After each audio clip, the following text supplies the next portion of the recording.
Hey guys, tonight we begin by stepping into the warm, dusty world of ancient Egypt, where the first breath of a child carries more weight than you might imagine. The air itself feels thick with desert heat, plastered against mud brick walls that have seen centuries of births and deaths. A midwife kneels at your mother's side, murmuring prayers half practical and half magical, while relatives bustle around, making sure clay jars of water are filled and linens are ready. You don't have much say in this, of course. You arrive, squalling, slippery, and utterly dependent, and everyone around you understands that the odds are stacked against you. Infant mortality is high, diseases are common, and without a strong start, your chances of becoming anything more than a fleeting whisper in the Nile breeze are slim. Cheery thought, right? But don't worry, this isn't a horror story. It's just history. You probably wouldn't survive this first day, but that's half the fun of imagining. So, before you get comfortable, take a moment to like the video and subscribe. But only if you genuinely enjoy what I do here. And while you're at it, I'd love to know where you're listening from and what time it is there. Maybe you're cozying up in Canada at midnight, or sitting in a quiet corner in New Zealand while the cicadas buzz outside. Now, dim the lights, maybe turn on a fan for that soft background hum, and let's ease into tonight's journey together. The room where you are born isn't sterile or gleaming white like a modern hospital. Instead, it smells of baked earth, rush mats, and faint incense meant to keep away bad spirits. The floor is uneven, patched with bits of straw and clay. Your mother labors seated on 2 bricks, the traditional birthing posture, gravity lending its hand while the midwife steadies her. Around you, charms dangle, tiny amulets of Taweret, the hippo-shaped goddess who protects mothers and children, and Bes, the squat little protector, who looks like he stumbled out of a mischievous dream. If you squint hard enough through your newborn blur, their wide eyes and sticking out tongues might even seem to be grinning at you. Protective magic, after all, is serious business here. The first sounds you hear beyond your own wail are chants. A priest, or maybe just an older relative, with a decent memory, recites words meant to bind you to life. Sometimes, a few drops of Nile water are sprinkled across your head. Not quite a baptism, but enough to link you to the river that feeds and defines every breath of Egypt. It's not just hydration, it's cosmic symbolism. The Nile is the bloodline of gods, and you're expected to flow along with it. You are tiny, fragile, and yet immediately burdened with expectations. Your family doesn't name you lightly. A name here isn't a casual label, it's a spell. To speak your name is to grant you existence, to keep you alive even in the afterlife. Your parents might choose something invoking a deity like Meriamun, beloved of Amun, or Horemheb, Horus is in festival, hoping that powerful gods will notice and keep you under their celestial insurance plan. Historians still argue whether these names were more about faith or social signaling. After all, name-dropping gods is also a bit like saying, "Look at us, we're respectable, we're pious, don't smite us with famine, thanks." Wrapped in rough strips of linen, you look less like a cuddly baby and more like a tiny experimental mummy. The bandages keep you snug, but also limit your movement, which adults insist keeps your bones straight. Alongside those wrappings, your family may tie on a small bead of carnelian, a lump of faience, or even a sliver of crocodile tooth. It's not fashion, it's defense. Spirits, demons, and envious eyes are thought to lurk everywhere, and a newborn without charms is like a hut without a roof in a sandstorm. You might not know it yet, but your accessories game is already strong. As the first hours drift by, you are passed from relative to relative.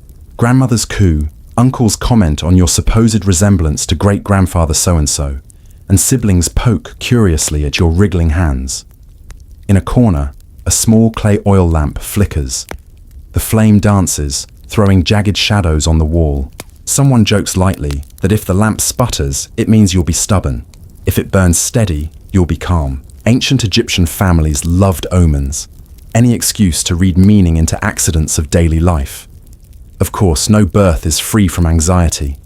There's a constant hum of worry. Will this baby survive? The heat, the mosquitoes, the infections lurking in every corner, they're all enemies waiting to strike. Your mother whispers prayers under her breath, sometimes to Isis, sometimes to Hathor, depending on which goddess feels friendlier that night. These whispered prayers mix with the clucking of chickens outside and the bray of a donkey. Life doesn't stop for your arrival. When you finally drift into exhausted sleep, it's not in a crib. Instead, you lie on a reed mat or in a simple wooden cradle carved by a cousin with a steady hand. The cradle might rock gently, lined with scraps of linen that are surprisingly scratchy. Outside, the village hum continues. Neighbors hauling, water, gossip spilling into the air, children shrieking as they chase one another with sticks. But you, new life, are wrapped tight, a bundle of hopes and fears, watched by gods, humans, and maybe even the occasional stray cat weaving its way underfoot. By dawn, your presence has already been absorbed into the rhythms of the household. Someone adds your name to the family's little list, scratched onto a potsherd. Someone else offers a tiny piece of bread at the shrine, asking the ancestors to keep you safe. Childhood in ancient Egypt doesn't begin with innocence. It begins with a battle against invisibility, disease, and chance. And you, bundled and squeaking, are the newest soldier in that fight. And as you drift between cries, you probably don't realize that your first day has already been a marathon of rituals, superstitions, and survival tricks. If you were expecting baby showers and pastel balloons, this is ancient Egypt. The best you get is a charm shaped like a hippo goddess and a lifetime subscription to Maybe the Gods Are Watching. Your first cries have settled into hiccuping breaths, and now, beneath the flicker of that clay lamp, everyone begins circling around a question almost as important as your survival. What will you be called? In ancient Egypt, a name isn't just a convenience so your mother can shout across the courtyard when you're chewing mud. It's a soul tag, a protective spell, and a legacy rolled into a single fragile sound. Without a name, you're nobody, drifting like a reed torn loose from the Nile. With the right name, though, you're bound to gods, ancestors, and memory itself. The midwife who caught you wipes her hands on a cloth, and a family elder clears her throat. Somewhere outside, a rooster insists it's morning even if the sun hasn't risen. This is the setting for your very first official moment of identity. And it isn't quiet. Naming is an event. Someone's already suggesting something strong, like Tahotep, while your grandmother is shaking her head and muttering that the boy down the street with that name got a nasty rash and lost 3 goats. Clearly, the gods weren't impressed.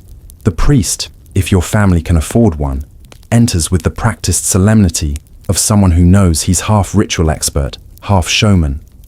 He sprinkles a little Nile water into a dish and whispers words that slip between prayer and incantation. He reminds everyone that a name must tie you not only to the family, but also to eternity.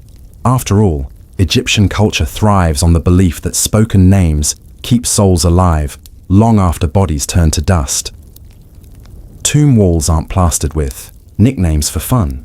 They're insurance policies.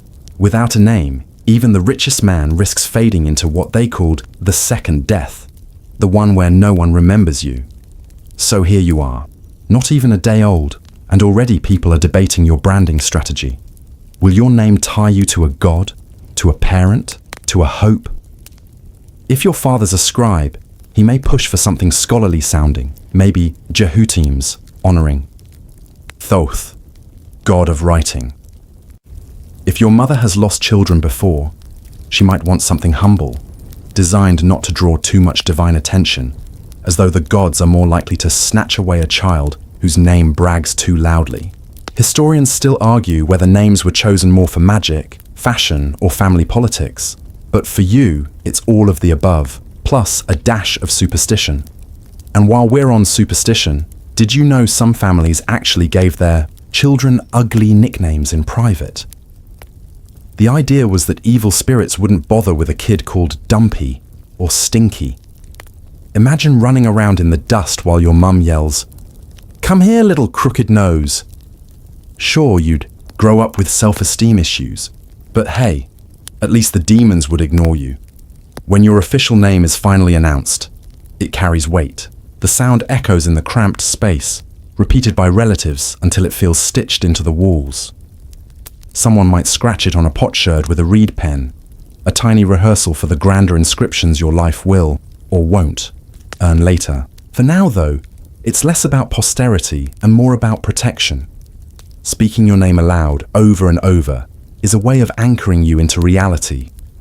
Your mother whispers it as she rocks you. Your father mumbles it into his beer, practicing the shape of it. Your siblings giggle as they try it out, turning it into a chant. Even the family cat might cock its head, unimpressed but attentive. Slowly, you transform from anonymous squalling infant to someone, not just a baby. This baby, with a unique thread tied into Egypt's massive tangled web of names stretching from the Nile Delta to Nubian border towns. There's also ceremony in writing. If someone in your family can write, a rare gift, they might try inscribing your name in hieroglyphs. Imagine tiny birds, reeds, and squiggly lines that are less alphabet than artwork. Hieroglyphs are designed not just to spell, but to embody. The act of writing your name is like pinning you to the eternal cosmic bulletin board. Even if the papyrus rots, even if the potsherd cracks, the act itself feels like insurance against oblivion. And yet beneath all this formality, the scene has humor too. Maybe your uncle suggests a name after himself, only to get smacked on the shoulder by your grandmother. Maybe your aunt insists on a name that happens to rhyme with a rude word, and the children burst into laughter. Even in solemn rituals, ancient, families were still families. The moment is serious, but it's also messy, noisy, and human. Later, as you lie swaddled, the sounds of your name still echo. Someone will use it in a lullaby. Another person will mutter it during a small household, offering to the ancestors. Over time, you'll answer to it when you're scolded, praised, or teased. And, if all goes well, centuries later, your name might appear on a tomb wall, whispered by curious tourists who have no idea that their breath, in a way, is keeping you alive. Already, your journey has shifted from anonymous existence to a soul tethered by syllables. Tomorrow will bring more rituals, more learning, more survival.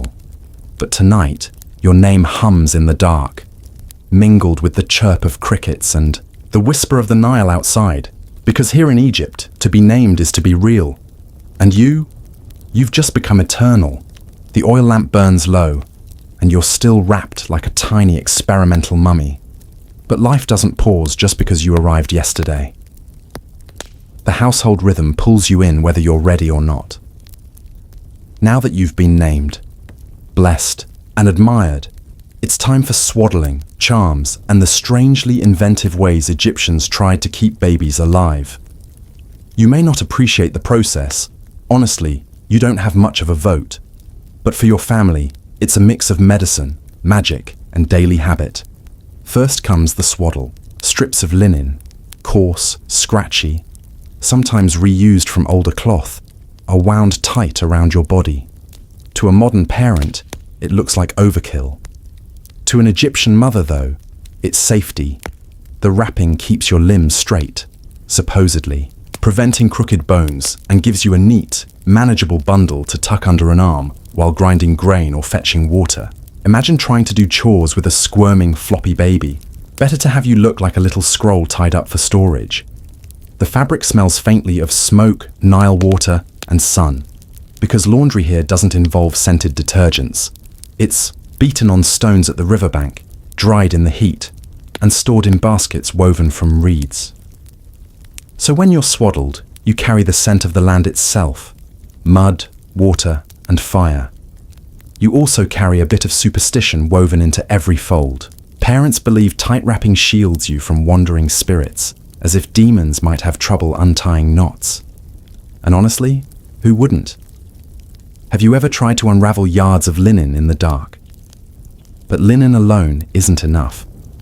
Alongside the swaddling comes protection in the form of amulets. Someone ties a bead of carnelian onto a cord, hangs a little faience frog near your chest, or places a carved image of Bess against your swaddle.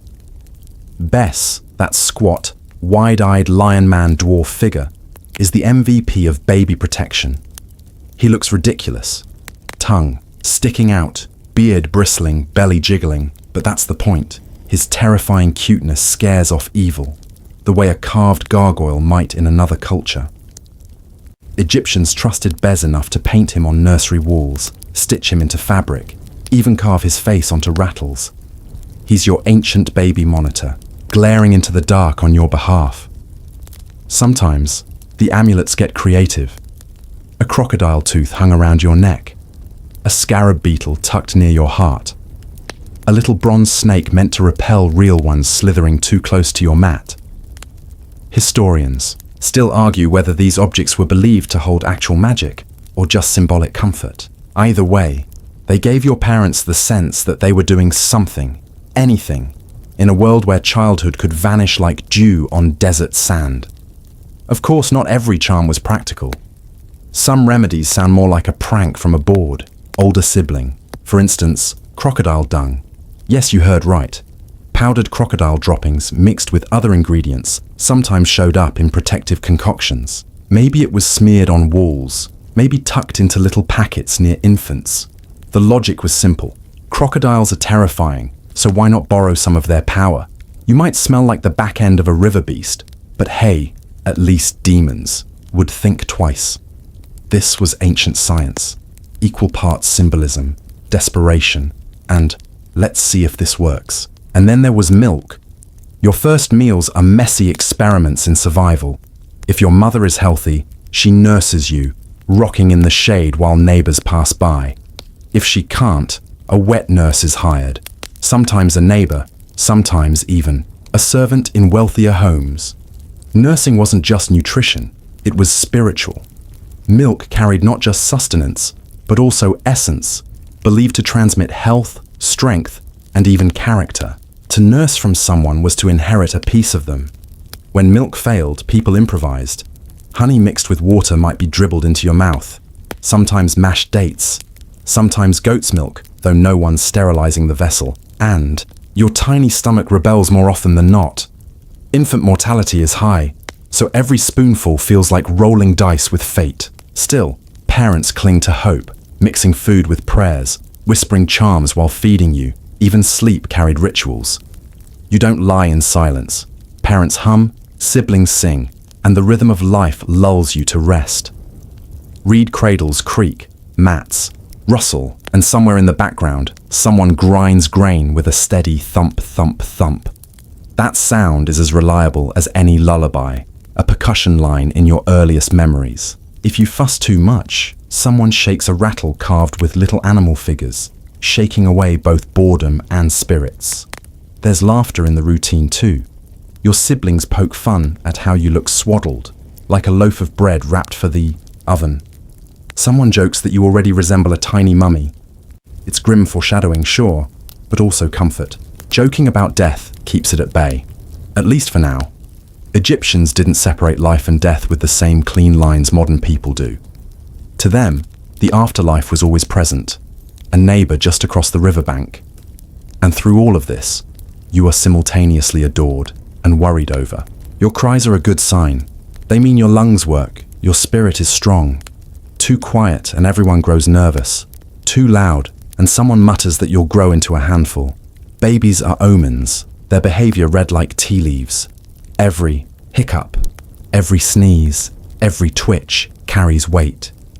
The household interprets you constantly, layering superstition onto every gesture.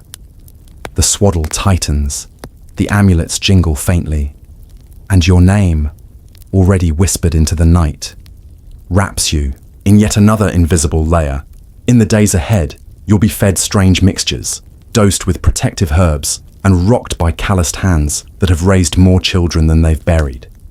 The odds remain against you, but in this moment, wrapped in linen and charms, you're as prepared as anyone can be for life in ancient Egypt. And if a mosquito buzzes too close, someone waves it away with a reed fan, muttering that you'll grow into a strong child yet. Somewhere in the background, Bess grins on your behalf, daring evil to try. You are swaddled, guarded, and absurdly loved. an ancient bundle of hope tied up in cloth and superstition. Milk dribbles down your chin, sticky and sweet, and the household settles into the rhythm of figuring out how to keep you alive on a daily basis. You don't realize it yet, but feeding in ancient Egypt is a fascinating mix of practicality, trial and error, superstition, and a healthy dose of, "This seemed like a good idea at the time." While modern parents debate organic versus formula, your family debates whether goat's milk mixed with honey is safer than mashed dates, or whether a priest's whispered spell over your food might help more than any ingredient. The first and most natural food, of course, is breast milk. Egyptian mothers nursed their children for years, sometimes up to 3 or 4, because it wasn't just nourishment, it was survival. The Nile might flood reliably, but harvests failed often enough, and bread and beer can't sustain an infant. Your mother rocks you on a reed mat, humming tunelessly, and you latch on with the determined desperation of all newborns. The act itself is layered with symbolism. Milk is divine, linked to goddesses like Hathor, often depicted as a cow-headed woman pouring nourishment straight from the heavens. Somewhere, your grandmother probably mutters that Hathor smiles every time a child feeds. But life doesn't always follow the divine script. Maybe your mother is too weak, or perhaps illness makes nursing impossible. That's where wet nurses step in. These women, sometimes relatives, sometimes servants, become second mothers, binding you through milk that is believed to carry personality as much as calories. To nurse from another woman is to take in her strength, her temperament, maybe even her destiny. You can imagine the gossip. "Oh, little Menkapere is cranky because he nursed from that sharp-tongued woman down the street." It's nutrition and personality rolled into one sticky gulp. If wet nursing isn't an option, then improvisation rules the day. Honey thinned with water might be dripped into your mouth, sticky and dangerous, but sweet enough to coax a swallow. Sometimes goat's milk is poured into tiny clay cups. Sometimes dates are mashed, seeds removed, and the pulp pressed into your gums. None of it is ideal, but all of it is infused with hope. Every spoonful, every experiment, is a plea to the gods. Let this child thrive. Alongside food, medicine creeps in quickly. Egyptians didn't separate nourishment from healing. If you cried too much, someone might smear your gums with honey mixed with herbs, hoping to calm teething pains. Honey, by the way, was a superstar. It had antibacterial properties long before anyone knew what bacteria was. But it was also sticky, messy, and prone to attracting ants. So don't be surprised if a few extra ingredients crawled across your meal now and then. Then there are the remedies that sound like practical jokes. Crocodile dung, again, makes a cameo. Mixed with other substances, it was sometimes used to protect children, or at least to terrify spirits into leaving you alone. Onion juice might be dribbled near your nose if you had trouble breathing.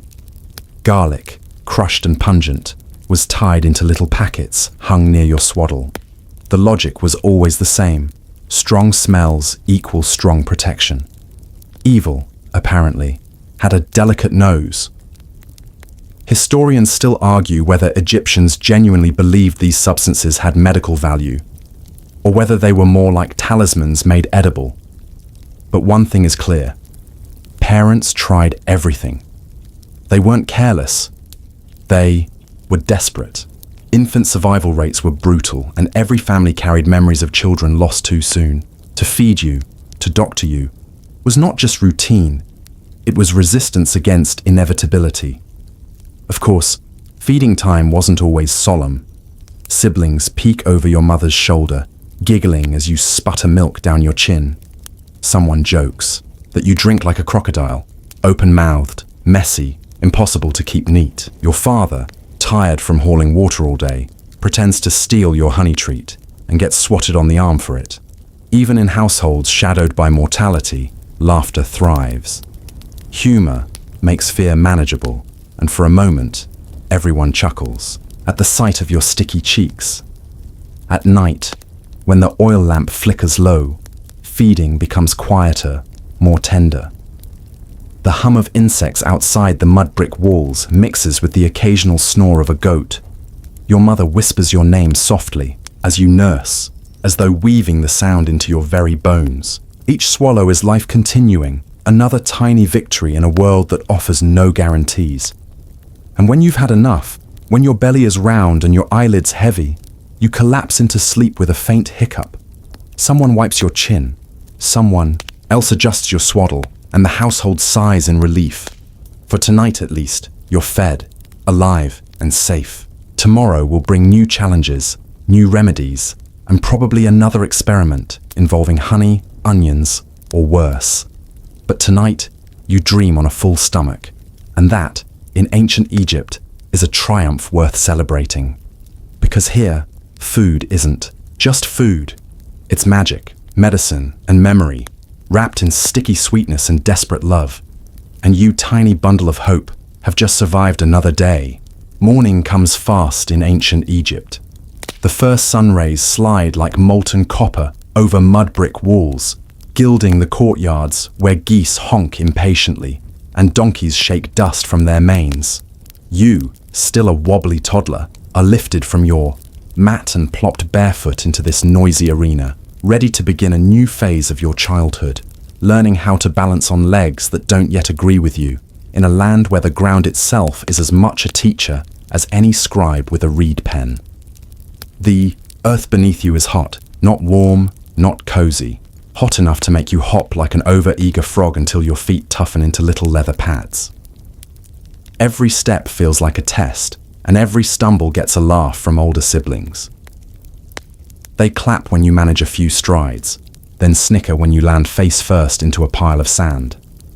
Don't take it personally. Egyptian children are expected to grow sturdy and quick, not fragile. The world won't wait for you to find your balance.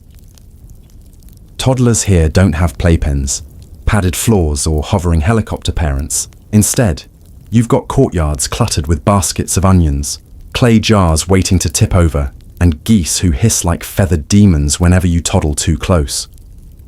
Those geese, they're practically family pets and security guards rolled into one. They'll chase you with wings outstretched, nipping at your ankles until you shriek and run faster. Congratulations, you've just invented interval training, 3,000 years before the treadmill. Everywhere you wander, the smells and sounds are overwhelming.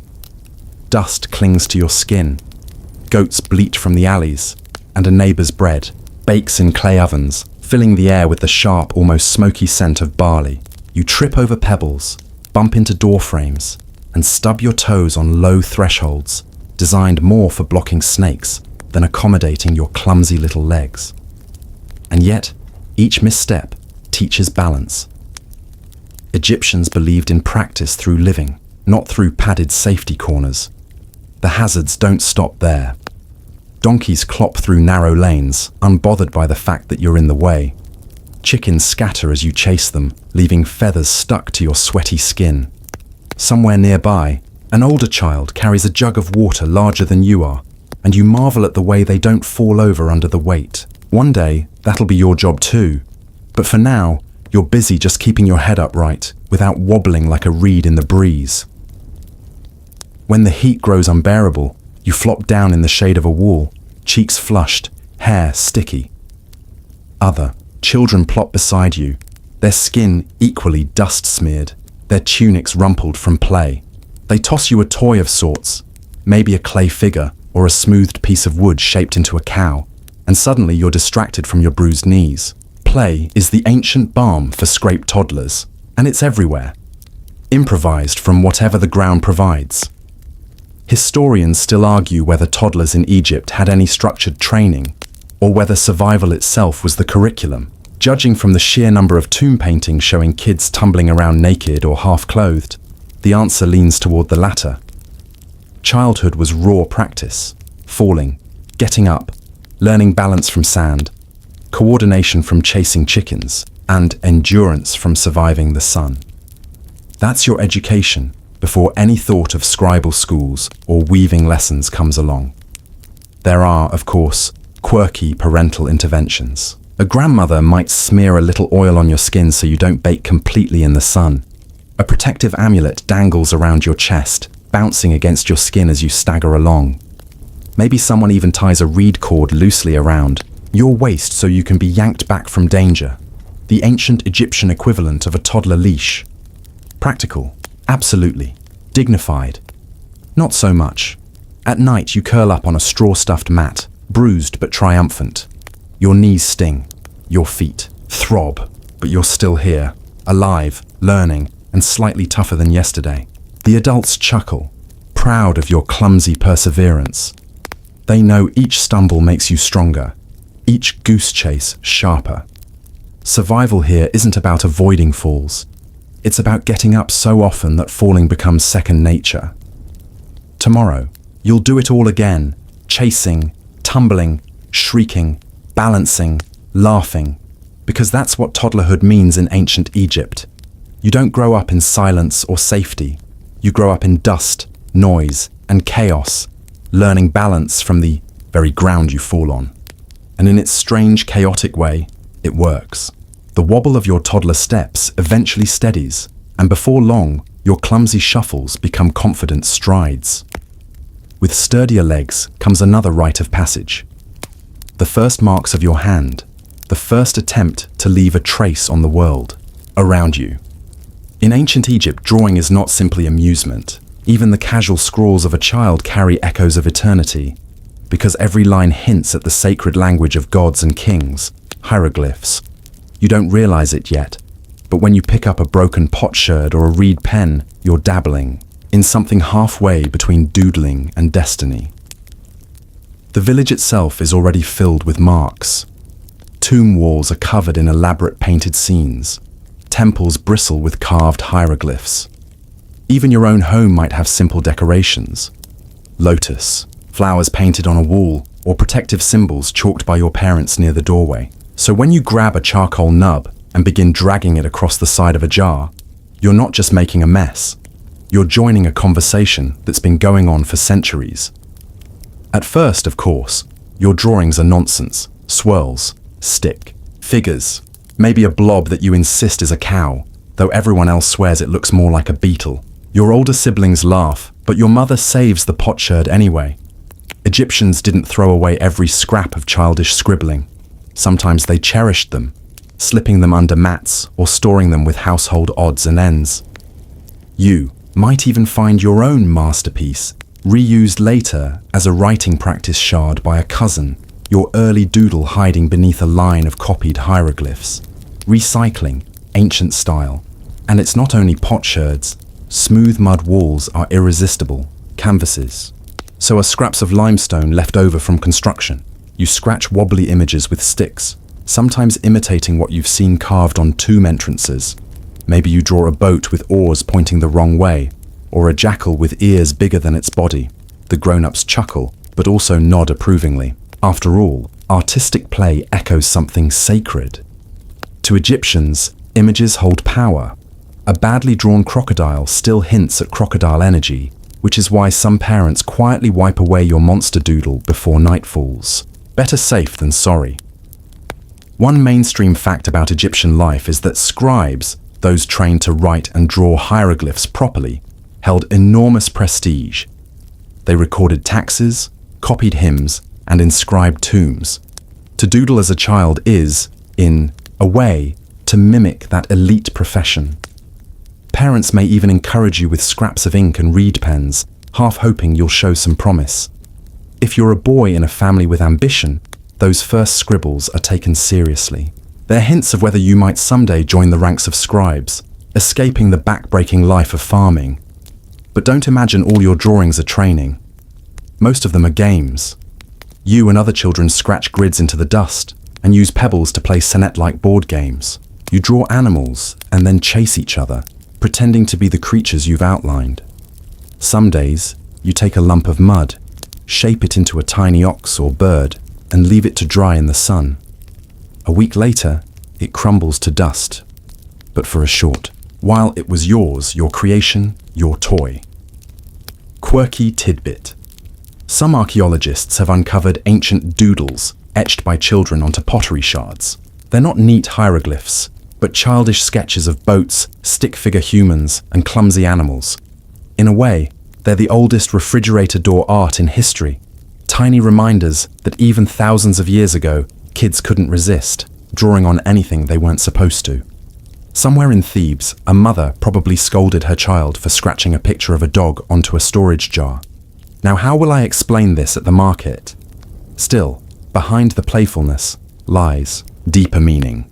Historians still argue whether children were consciously imitating adults or whether these doodles were instinctive play. Did they know they were participating in a tradition that linked drawing with magic? Or were they just entertaining themselves with stick figures? The truth may be both. For children, play and ritual blurred easily. A drawing of a bird was just a drawing, but it was also, in Egyptian thought, a spark of bird essence in the world. Evening finds you crouched on the floor, scratching lines into the dirt with your finger. Other children join, giggling as they add shapes. One draws a fish, another a loaf of bread. You laugh, smear your drawings, start over. The lamp flickers, shadows stretch, and for a moment, the ground becomes a gallery of childish imagination. Tomorrow, someone will sweep the floor and your artwork will vanish. But for tonight, it feels permanent, important. Because in ancient Egypt, even a child's scribble resonates. You're not only playing, you're rehearsing for eternity, experimenting with symbols that, if perfected, could one day outlast stone itself. Your hand shakes, your lines wobble, but each mark is a promise that even in dust, even in laughter, you are part of the story. The scribbles on broken pottery fade under the sweep of a broom, and the courtyard resets for another round of noise and life. As you grow a little steadier and your toddler years melt into early childhood, the chaos of siblings becomes your new universe. Sleep is no longer just about swaddling and rocking. It's about carving out space on a crowded mat, negotiating elbow room, and learning that, in an ancient Egyptian household, privacy is as rare as papyrus that doesn't crumble. In your hands. Your family is big, like most in Egypt. Brothers, sisters, cousins. Sometimes it feels like half the village lives under your roof. Birth rates are high, but survival rates are low, so every child is both a miracle and a gamble. That means your nights are never quiet. Imagine lying on a straw-stuffed mattress, your ribs pressed against someone else's back, the air thick, with heat and the smell of sweat, smoke, and yesterday's barley stew. You shift, they shift, and suddenly a dozen small limbs tangle like fishing nets. There's no such thing as a bedroom. Families sleep in common spaces, spreading mats, or low pallets across floors. Children pile together, while parents sometimes get a slightly raised corner. You lie shoulder to shoulder, listening to the symphony of snores, coughs, and the occasional donkey bray drifting in through the window slits. If you're lucky, a cool breeze sneaks in from the Nile. If not, you sweat through the night, sticking to the linen of the person beside you. And then there's the squabbling. Bedtime becomes a miniature battlefield. Someone kicks you in the shin, so you elbow them back. Someone steals your scrap of blanket, so you yank it until both of you roll into another sibling who wakes up wailing. Your mother hushes everyone, exhausted after grinding grain all day, but within minutes, the cycle repeats. Egyptian children learned negotiation not in schools, but in the trenches of nightly shared sleep. Even the smallest details of these nights mattered. Lice were a constant problem. You scratch, your siblings scratch. And sometimes your mother sits you all down by lamplight, parting hair and picking with relentless fingers. The squeamish might shudder, but in Egypt, lice were simply part of life, accepted with weary humor. A joke might even be muttered. At least the lice love you. Someone has to. Practical, if a little itchy. The mats themselves were no luxury. Stuffed with straw or rushes, they poked and crunched every time someone rolled over. Dust rose into your nose. Sometimes, in wealthier homes, mattresses were padded with wool, but most kids made do with straw. If you wriggled enough, you might find a slightly softer patch. If not, well, you learned endurance the itchy way. Still, these crowded nights carried warmth. Brothers whispered silly stories in your ear. Sisters sang nonsense songs to drown out the snores. and sometimes all of you laughed so hard that your father stomped in to bark at you, which only made the giggles worse once he turned away. Childhood bonds were soldered in these sleepless moments, long before friendship bracelets or group chats. Mainstream fact: tomb paintings and household documents reveal that Egyptian families lived communally, with children and adults sharing close quarters. Privacy was rare, intimacy unavoidable. Quirky tidbit: archaeologists have found evidence of children's security dolls, stuffed rag figures tucked into bedding for comfort. Imagine snuggling a floppy linen doll with painted eyes, only to have your sister swipe it in the middle of the night. Sibling justice was swift and loud, and scholars still debate the extent of sibling rivalry. Were children encouraged to compete for attention and resources, or was cooperation more important in tight-knit survival households? The answer probably depended on the family. For you, rivalry and cooperation swirl together nightly, as one moment you're stealing a blanket and the next you're holding a younger sibling's hand when they whimper at a dream. As dawn approaches, the household stirs. Roosters crow, goats shuffle, and someone already starts kneading bread. You roll over, groggy, sweaty, straw sticking to your cheek. Despite the chaos, despite the scratches and squabbles, you survived another night in the press of family bodies. There's comfort in numbers, even if those numbers occasionally kick you in the shins. In ancient Egypt, childhood is not solitary. It's noisy, communal, exhausting, and oddly reassuring. Every night you sleep entangled in the living proof that you belong, messy, sweaty, and loved, whether you admit it or not. Afternoons in ancient Egypt shimmer with heat, the kind that bends light until it seems the world itself is wobbling. Work goes on, your father at the fields, your mother at the grindstone, but you, as a child, slip into a different rhythm. This is the hour when play takes over, when the dust under your feet becomes a stage for games, imagination, and endless improvisation. In a land where adults labor until their backs curve, childhood carves out its small island of laughter, and your toys are as simple as pebbles, dolls, and scraps transformed by imagination into wonders.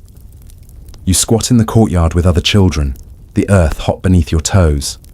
Someone draws lines in the dirt with a stick, carving out the ancient ancestor of tic-tac-toe. Pebbles serve as counters, their colors dull but distinguishable. One child claims the darker stones, another gathers the lighter ones. Soon, the game is in full swing, pebbles slapped down with the intensity of generals moving armies. You don't yet realize it, but this kind of play echoes the strategic board games your parents play at festivals, like Sonnet, the famous game of fate. Your childish matches may not match the polished boards found in tombs, but the spirit, the desire to play, to win, to escape, is the same. When the pebble game dissolves into arguments, someone always cheats, or at least, someone always thinks. Someone cheats. You switch to dolls. Egyptian dolls are not glossy, plastic things lined up on store shelves. They are humble and handmade. A rag of linen stuffed with rushes, tied at the neck to form a head. A lump of clay pinched into vague arms and legs.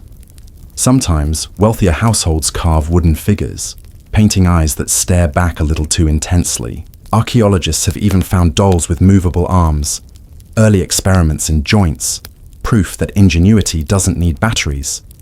You cradle your doll, wobbling it in your arms like you've seen your mother do with younger siblings. Then you pass it to a friend, who immediately makes it cry, wailing theatrically until everyone bursts into giggles. Another child snatches it up and declares it a queen, parading it across the courtyard while singing a nonsense song about ruling. The geese play is mimicry, but it's also rebellion. You twist the adult world into something lighter, something you can control. Animals, too, become toys. You tie a reed string around a beetle and watch it scuttle in circles, or chase lizards across the courtyard until they vanish under stones. Sometimes you shape clay into miniature cows, goats, or crocodiles, pressing your thumbprints into the bodies before leaving them to bake in the sun. By evening, the figures are brittle, but for A few hours they serve as props in your pretend herds. When one snaps, you don't cry. You laugh, crumble it in your hands, and start again tomorrow. Mainstream fact: children in ancient Egypt definitely played with such toys. Archaeological digs have uncovered dolls, carved wooden animals on wheels, and even little balls made of cloth stuffed with papyrus fibers. These weren't just distractions. They were part of the cultural rhythm, training children through imitation. To push a wooden cow was to rehearse herding. To care for a doll was to practice parenting. Childhood here was a rehearsal stage for adulthood, dressed up as fun. Of course, quirky tidbits sneak in too. Some dolls, particularly those from wealthier families, had hair made from real human locks. Yes, actual strands, sewn into tiny linen heads. Imagine brushing your doll's hair, not realizing it once belonged to someone buried long ago. Comforting or creepy? Depends on whether you're the one playing or the one archaeologist staring centuries later. And here's where the debates come in. Historians still argue whether Egyptian children were allowed large amounts of carefree play, or whether even their games were tightly tied to adult training. Were you simply passing idle hours, or was every pebble match, every doll's bedtime, part of a carefully unspoken curriculum to prepare you for roles in farming, weaving, or temple rituals? The truth likely lies in the middle. Children had joy, but every joy was angled toward duty. Your afternoons are not solitary. Other children join in, tumbling in the dust, laughing with the kind of abandon only possible when adulthood feels impossibly far away. Someone invents a race, dashing barefoot across the courtyard until goats scatter in alarm. Someone else tosses clay balls into the air, juggling badly but proudly. Laughter rises, mingling with the smell of baking bread and the distant croak of frogs in canals. For a few hours, the weight of survival lifts, and you exist in a bubble of squeals, shrieks, and silliness. The games bleed into imagination. You hold up your doll and declare yourself high priest, chanting nonsense words while other children bow dramatically. Tomorrow, you'll swap roles. Someone else will play Pharaoh, strutting like they own the Nile, while you roll in the dust, pretending to be a crocodile spirit. In these games, children try on every role they see in the adult world. Laborer, priest, mother, ruler, laughing, exaggerating, and unwittingly rehearsing for futures that may not leave much room for play. Evening creeps in, and one by one, children are pulled back inside. You clutch your doll, or maybe just a pebble smoothed by your hand all afternoon. The stars begin to prick the sky, the air cools, and the games fade into memory. Tomorrow, the cycle will repeat. Pebbles will clatter, dolls will swap hands, clay animals will crumble and be remade. Childhood is fragile, fleeting, but in play, it claims eternity. Because here in Egypt, even pebbles hold stories, and even dolls whisper of futures waiting, just beyond the laughter. And tonight, as you curl on your mat, you dream not of fear or hunger, but of games played in dust, and of laughter that outlives the sun. The days of dolls and pebbles blur into weeks, and soon you're no longer just a child chasing beetles in the dust. You're old enough to be noticed by adults in a new way. If your family has ambition, or at least a few coins to spare, you're ushered into one of Egypt's most respected, yet most grueling paths, the scribal school. For a boy, this is the gateway out of endless farming and into the ranks of those who hold pens instead of plows. For a girl, the likelihood is slimmer, though not impossible, especially if you were born into a wealthy or priestly family. But the general expectation is that boys march toward the inkpots while girls remain close to the loom. Still, for you, the morning now begins with a reed pen tucked behind your ear and a bundle of broken pottery shards at your side.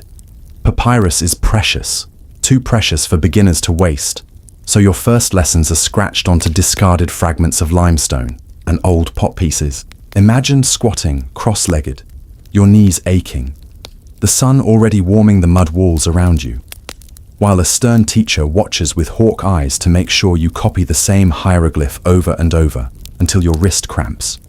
The reed pen itself is a fragile tool. It's chewed into a brushy tip, dipped into black ink made of soot and gum, or red ink made from ochre. You dip too shallow and nothing appears. You dip too deep and the ink blobs across your shard. The teacher doesn't care about excuses. One mistake and you start again, over and over. Hours pass, the air thick with dust, your fingers sticky with sweat and ink, your mind half dreaming of chasing goats instead of crooked hieroglyphs. This is not play anymore. It's discipline. The phrase you copy might be as dull as a scribe is more important than a farmer. Egyptians adored proverbs, and scribal schools drilled them into children like Holy Scripture. Line after line, you rehearse the social hierarchy. Scribes above peasants, words above sweat. Mainstream fact, scribes were indeed honored, sometimes exempt from manual labor, their roles crucial in recording taxes, legal matters, and sacred texts. To become one was to leap into prestige. But don't imagine scribal life as cushy. The road there is paved with aching knuckles. Teachers carry reed sticks, not only for writing, but for punishment. A mistake, too much fidgeting, or simply bad timing earns you a sting across your hands or back. Egyptians didn't romanticize childhood discipline. They believed in molding through correction, and correction usually hurt. You sit, saw, copying the same signs while holding back tears. And yet, every bruise is framed as progress, proof that you're learning. Quirky tidbit. Some ancient school texts contain doodles of donkeys or scribbled insults in the margins, suggesting students then were as mischievous as now. Somewhere, in Thebes, a boy probably scratched a tiny drawing of his teacher with donkey ears while pretending to copy wisdom. And yes, archaeologists found it thousands of years later. Proof that kids never change. Scholars still argue whether education was reserved strictly for elites, or whether common families could sometimes squeeze their sons into scribal apprenticeships. The evidence is mixed. Some records show children of modest means making it into scribal ranks. Others suggest the barriers were high. For you, let's imagine your family scraped by, dreaming that your name might one day be written neatly on papyrus, carried into eternity instead of vanishing with the dust. The routine is relentless. Dawn brings lessons. Midday brings repetition. By evening, your fingers are cramped, your reed pen frayed, and your head full of signs you barely understand.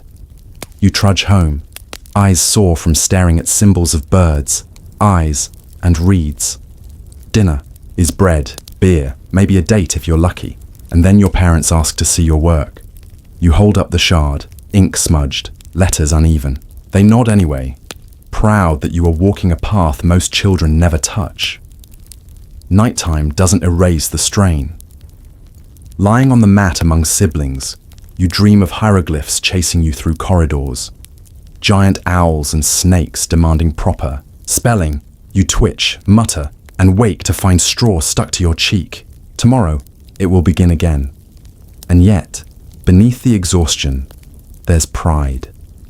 You are no longer just another barefoot child chasing chickens.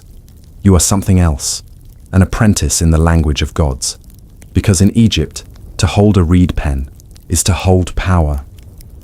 And even though your wrist aches and your back stings, somewhere deep inside, you know, every blot of ink, every copied proverb, is carving your future into stone.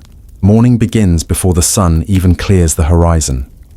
In the courtyard, the air still holds a trace of coolness, but already the house stirs with activity. The geese honk, the donkey stamps, and your brothers are groaning as they grab reed pens and stumble toward their lessons. But for you, if you are a girl in ancient Egypt, your path veers in another direction. Instead of the schoolroom and shards covered in copied hieroglyphs, your classroom is the loom, the grinding stone, and the smoky corner where bread bakes. Here, the skills of survival are passed from hand to hand, woven quite literally into your childhood. Your fingers, still stubby with youth, are guided onto the loom by older sisters or your mother. The loom isn't like the sleek machines of today. It is simple. Upright wooden posts, crossbars, and strings of linen thread stretched taut. The linen itself comes from flax, harvested and beaten until soft, then spun into thread. You don't see the whole process yet, but you hear stories about it. Women chatter as they work, how flax is combed, how fibers are twisted, how hours of spinning turn plants into clothing. And then, under their guidance, you begin to learn how those threads become fabric. At first, your attempts are laughable. Your small hands tangle the threads, snapping them or pulling them too tight until the cloth puckers. Your sisters laugh, not cruelly, but with the weary amusement of those who remember their own mistakes. Better crooked lines on the cloth than crooked lines in your marriage, one teases, half joking, half warning. Egyptian humor is often edged with lessons, but little by little, your rhythm steadies. Up, over, under. You hum along with the clack of wood, the loom's song echoing in your ears. The smell of flax fibers mixes with smoke from the oven where bread bakes. Outside, you hear boys reciting proverbs in their schoolroom, and for a moment, you imagine what it would be like to join them. Some girls, in rare households, did learn to read and write, becoming priestesses or healers. But for most, the loom and the oven are the classroom, and the lessons are no less vital. Bread is as important as linen. Your mother's hands, rough and strong, guide yours onto the grinding stone. It's a quern, 2 slabs of stone, one flat, one movable. You lean forward, pushing the top stone back and forth across the grain. The sound is rhythmic, a low grinding that fills the courtyard. The work is back-breaking, even in small doses, and your arms ache quickly. Still, you persist, because everyone eats bread, and everyone depends on the women who grind it. The flour is coarse, filled with bits of stone dust from the grinding. It will wear down teeth long before old age, but it sustains life, and that is enough. Mainstream fact: bread and beer were the staples of the Egyptian diet, consumed by all classes, every day. Bread was baked in clay molds, beer brewed from barley, thick and sometimes flavored with dates. Children grew up with these smells filling their homes, and girls especially were trained early to master the processes. Quirky tidbit: sometimes dough was mixed with additives that would horrify modern bakers. Ashes, sand, even bits of ground up. Pottery might end up in loaves, whether by accident or deliberate stretching of resources. Imagine chewing on bread that grits like sandpaper between your teeth. Ancient Egyptian dentistry confirms that this wasn't rare. Many mummies show teeth worn down to the roots from a lifetime of chewing gritty bread. For you, as a child, the crunch of sand in bread becomes normal, something you hardly notice. But daily work isn't all drudgery. While grinding, your mother hums old songs, chants that slip between lullabies and prayers. Sometimes they are hymns to Hathor, goddess of women and joy, asking her to bless the household. Sometimes they are simply silly rhymes, meant to make children laugh and keep them working longer without complaint. You join in, giggling, even as sweat runs down your forehead. Historians still argue whether Egyptian girls ever resented the divide in education. Boys with pens, girls with looms. Did they feel limited, or did they embrace the skills as their rightful role? It's a debate impossible to resolve completely, though glimpses of literate women suggest at least some longed for more. Yet for most girls, learning the loom and oven wasn't oppression. It was survival. If you could weave cloth, you could clothe your family. If you could grind grain and bake bread, you could feed them. Literacy was power, yes, but so was keeping a household alive. The rhythm of your days reflects this balance. Morning at the loom, weaving linen strips. Midday, grinding grain, flour dust coating your arms. Afternoon, kneading dough, shaping rough loaves, and watching them puff in clay ovens. Evening, mending tunics by lamplight, your stitches crooked but improving. Each task weaves you deeper into the fabric of family life, and yet, play sneaks in. Here too, you twist scraps of thread into bracelets, giggling as you pretend they are royal jewelry. You smear flour on your face, drawing silly patterns until your mother scolds you. Even in work, you find joy. And in joy, you learn. That is the paradox of childhood in ancient Egypt. Every lesson is also a game. Every game also a rehearsal for adulthood. At night, when your brothers mumble about ink stains and sore wrists, you glance at your own hands, rough with thread and dusted with flour. Your world is different, but no less important. You lie on your mat, dreaming not of hieroglyphs, but of bread rising golden in the oven, and linen strips fluttering like sails in the desert wind. Because in ancient Egypt, girls are not invisible. They are the weavers of cloth, the bakers of bread, the keepers of homes. Their childhood is a loom strung with threads of labor and laughter, weaving futures as enduring as the linen that still survives in tombs today. The smell of baking bread never truly leaves the air in your village. It clings to the walls, seeps into clothing, and even hovers in your hair, as if the whole of Egypt is kneaded and baked fresh each morning. By now you are old enough to sit, cross-legged with other children, and eat your fill, though fill is always relative. Daily meals in ancient Egypt are not feasts fit for pharaohs. They are steady, simple, and sometimes gritty affairs, centered around the foods that keep bodies working under the punishing sun. Bread and beer. The bread comes first. It is coarse, heavy, often baked in conical clay molds stuck into embers. Your teeth crunch through the crust, and more often than not you grind down on sand hidden inside. That's the price of using stone querns to grind flour. The tiny shards mix invisibly with the dough, giving every bite a subtle grit. Over years, this erodes teeth into stubs, and Egyptian skeletons still bear the scars of this daily grind. You, of course, don't think about the distant future. You just chew and swallow, sometimes wincing, sometimes laughing with friends, as you compare whose bread is rockiest that day. Then there is beer, though calling it beer might confuse a modern visitor. Egyptian beer is thick, more like liquid bread than bubbly drink. It's brewed from barley, sometimes flavored with dates, and sipped by everyone, children included. Water alone is risky. Canals swarm with parasites. Beer is boiled in brewing, making it safer, even if it sloshes into your bowl with chunks floating on top. You sip, scrunch your nose, and gulp anyway. This isn't about luxury, it's about living. Meals are rarely solitary. You sit with siblings in courtyards, dipping bread into stews made of lentils, onions, or garlic. The smell fills your nose, pungent but comforting. Some days, fish caught from the Nile appear, roasted over open flames until their skin crackles. Other days, the best treat is a handful of dates, sticky and sweet, clinging to your fingers. You lick them clean, savoring the sugar rush in a life where sweets are rare. Mainstream fact: excavations of workers' villages, like Deir el-Medina, show that diets were built around bread, beer, onions, and pulses, with meat reserved mostly for festivals or wealthier households. The staples weren't glamorous, but they sustained massive workforces building temples and tombs.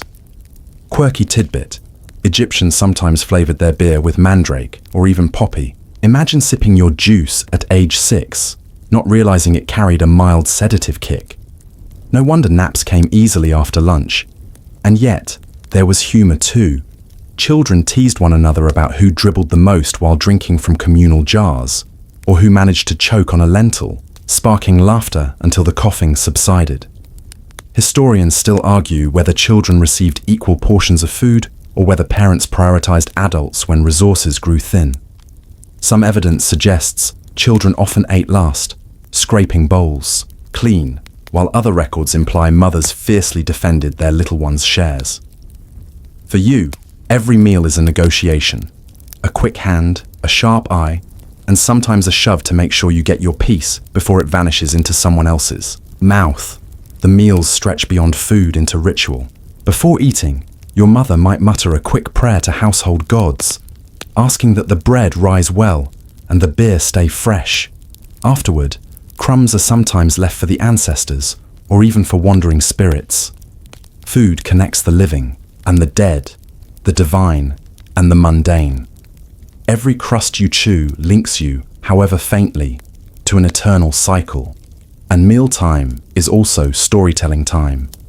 Adults gossip about taxes, about the harvest, about who owes grain to the temple. Children weave in their own tales, how someone's doll defeated a crocodile, or how the geese staged a rebellion in the courtyard.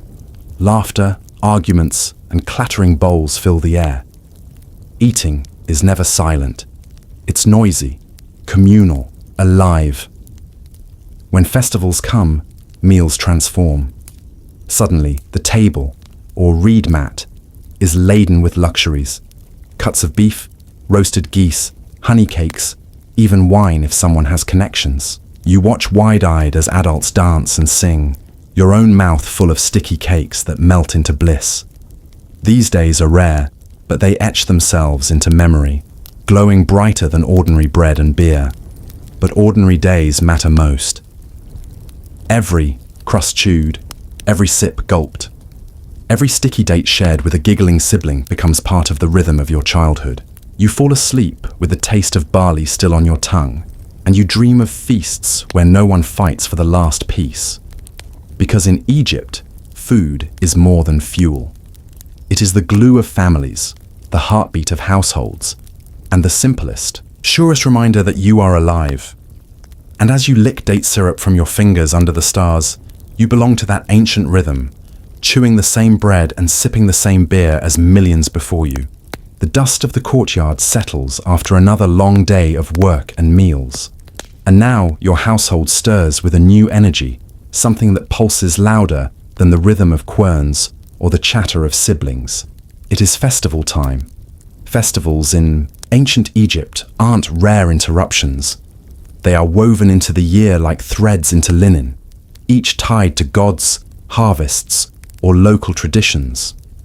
For a child, they are the closest thing to magic. Days when the ordinary grind of bread and beer transforms into processions, music, and color. The morning begins with commotion. Adults bustle to prepare offerings, sweeping courtyards, decorating doorways with fresh-cut flowers or garlands of green. Neighbors chatter more loudly than usual, their voices tinged with anticipation. You, wide-eyed and restless, tug at your sibling's sleeve. This is the day you've been waiting for. Your first glimpse of festival life is overwhelming. Streets once choked with dust and donkeys now gleam with color. Banners of linen, dyed bright with ochre or indigo, flutter overhead. Women line their eyes with kohl more carefully than usual. Men smooth their hair with perfumed oils, and children, like you, dash about, giggling, smeared in date syrup from early sweets already stolen. And then the music begins. Sistrums rattle with metallic jingles. Hand drums thump like heartbeat rhythms, and flutes keen high above it all. The sound isn't polished, it's raw, clattering, insistent, the kind of noise that insists your feet join in.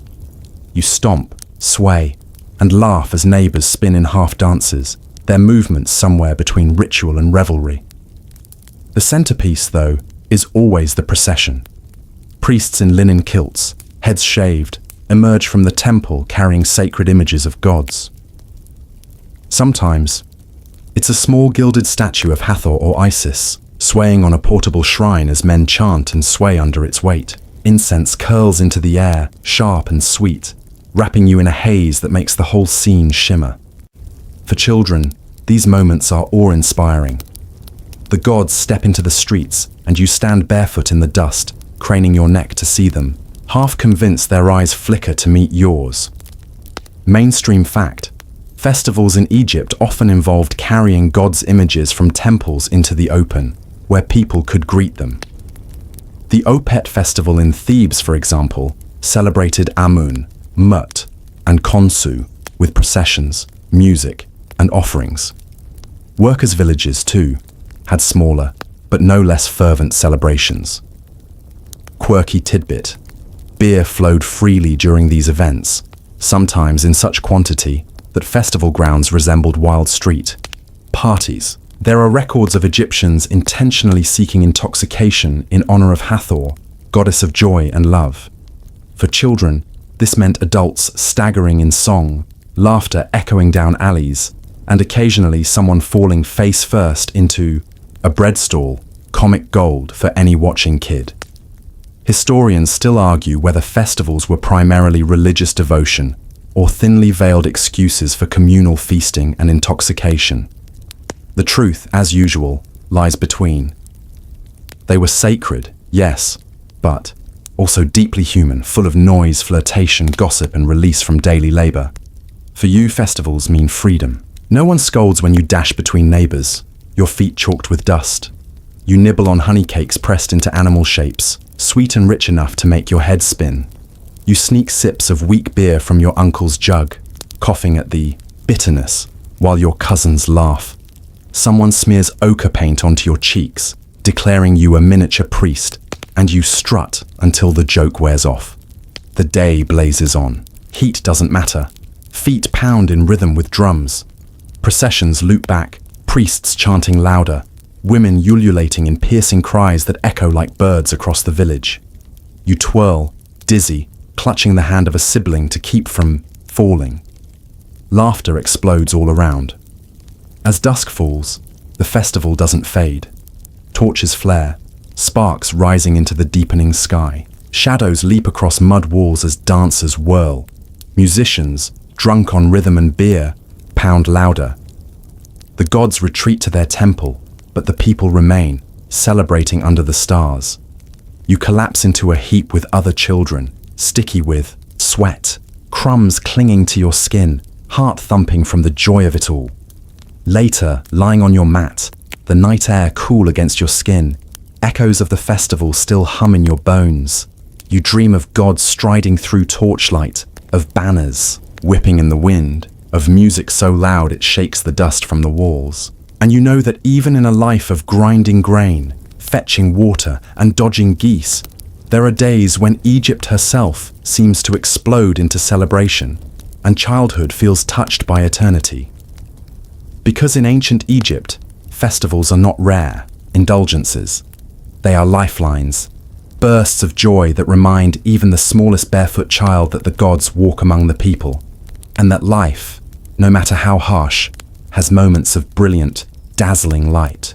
The echoes of festival drums fade, the smoke of torches drifts into memory, and you return to the steady pulse of daily life. But in ancient Egypt, daily life was never free of danger. Childhood here meant living under the shadow of sickness, accident, and the constant anxiety that one small cough could tip into tragedy. And so, medicine and magic wove themselves inseparably into your days. To fall ill was to invite both the healer and the sorcerer to your bedside, because in this, world health is never just about herbs or poultices. It is about gods, spirits, and spells as much as it is about onions and honey. When your stomach cramps after stealing one too many dates, your mother mutters a quick incantation while mixing a mash of figs and garlic. She presses it into your hand, insisting it will chase the badness out.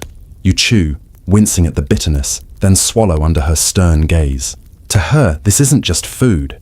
It's a cure, a charm, and a warning rolled into one. Honey smeared on your lips follows, sticky and sweet. Honey is a miracle worker in Egyptian households, applied to everything from cuts to coughs. You don't know the science, but you know the comfort. Your throat soothes, your lips stop stinging, and you believe because everyone else believes. The healer, when called, is more than just a doctor. He arrives with a box of herbs, animal parts, and scrolls of spells. He examines you, nods gravely, then mixes onion juice with beer for you to sip. You gag, sputter, but he assures your parents that the gods favor obedience. He mutters phrases to Sekhmet, lion-headed goddess of plague, asking her to show mercy. He might burn incense by your bed or sprinkle natron across the threshold to ward off spirits. His presence is both terrifying and comforting. You are the center of attention, the battlefield where medicine and magic collide. Mainstream fact: Egyptian medicine blended practical remedies with ritual. Medical papyri like the Ebers Papyrus list hundreds of treatments: honey for wounds, moldy bread for infections, castor oil for constipation. Some of these worked remarkably well. Others were closer to desperate improvisation. Quirky tidbit: One remedy for teething involved rubbing a child's gums with the brains of a catfish. Yes, brains. Imagine your mother holding your face still while smearing fish mush inside your mouth. Whether it soothed or horrified, it was part of the attempt to quiet your cries and convince spirits to leave your gums alone. Historians still argue how much Egyptians believed in the physical efficacy of these remedies versus their magical weight. Was honey valued because it healed, or because it symbolized sweetness and divine favor? Were onions truly thought to cleanse the body, or were they mainly a food too pungent to ignore?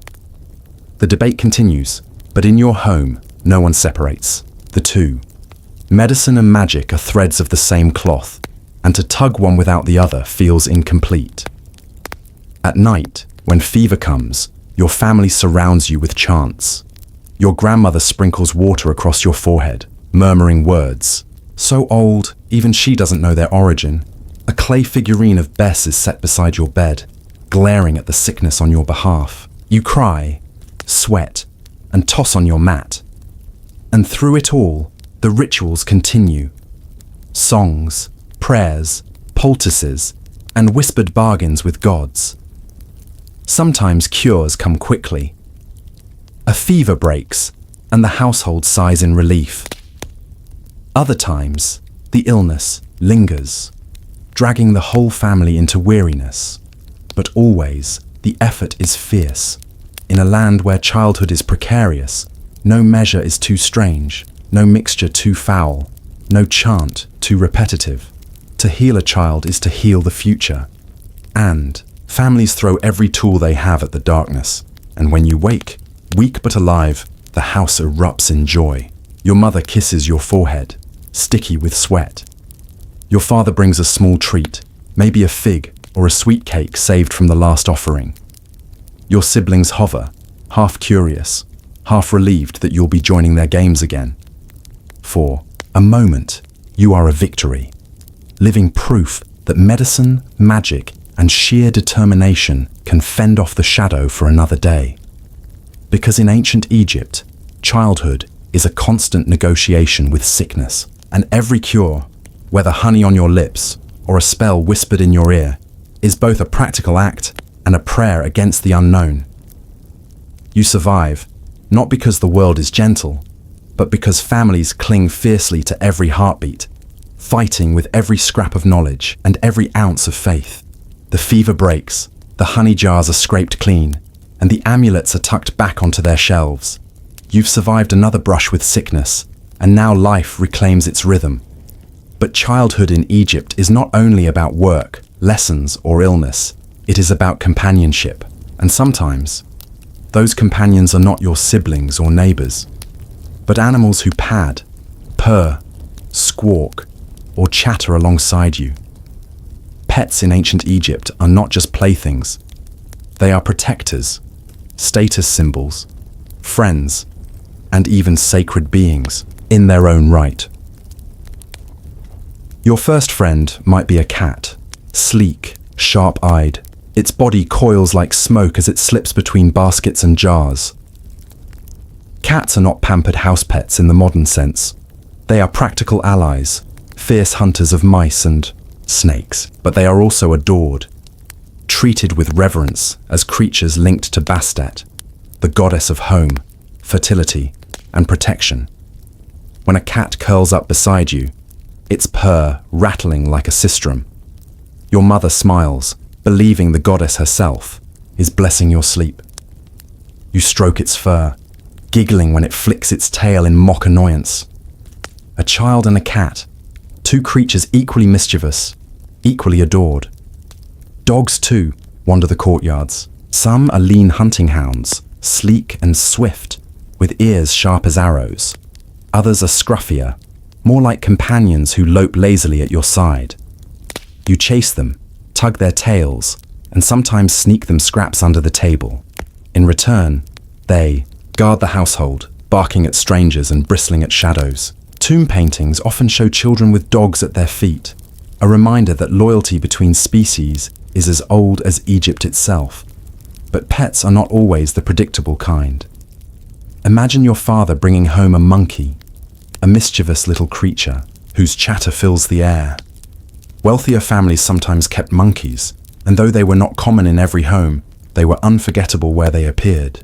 Your monkey snatches bread right out of your hand, tips over water jars, and perches on rafters to shriek at goats.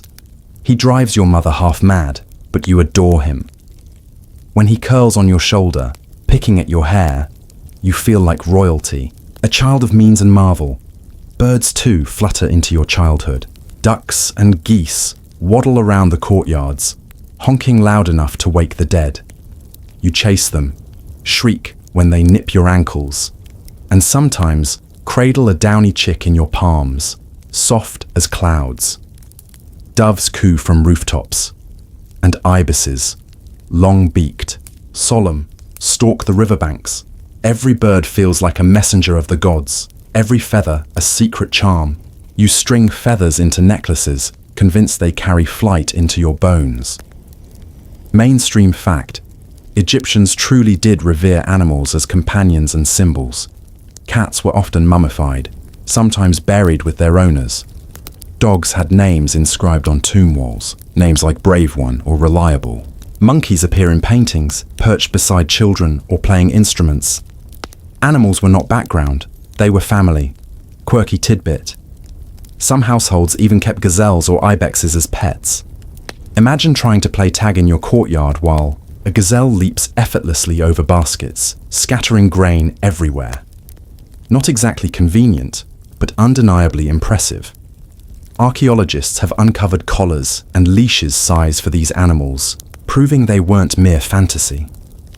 Historians still argue how much of this was practical companionship and how much was religious symbolism. Were cats beloved purely for their mouse hunting? Or was their sacred aura the greater draw? Were monkeys genuine playmates or living status symbols meant to impress neighbors? The line blurs, but for you as a child, none of that matters. A friend is a friend, whether it purrs, barks, honks, or chatters. Evenings become livelier with animals at your side. Your cat bats at your reed doll while you giggle. Your dog sprawls at your feet, eyes tracking every movement. Your monkey tugs at your braid until you shriek and chase him, your siblings laughing at the chaos. Life is noisy, messy, and filled with the warmth of creatures who share your space. At night, when you curl onto your mat, the cat slips beside you, its warmth a shield against the chill. Outside, geese murmur, dogs bark, monkeys chatter in distant courtyards. You drift to sleep in a chorus, not of silence, but of life, human and animal entwined. Because in Egypt, childhood is not lived alone. It is lived with paws, claws, feathers, and fur, each companion a reminder that the divine and the ordinary walk side by side.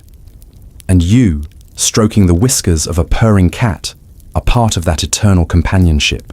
The comfort of a purring cat fades into the background as you wander closer to the great, glittering artery of Egypt, the Nile. It is your playground, your pantry, your highway, and your lurking nightmare all at once. Children in ancient Egypt grow up with the river as a second parent, nurturing, demanding, and dangerous. Its currents feed you, its fish sustain you, its floods renew your fields, but its waters also whisper threats, and every child learns that joy beside the Nile is always shadowed by peril.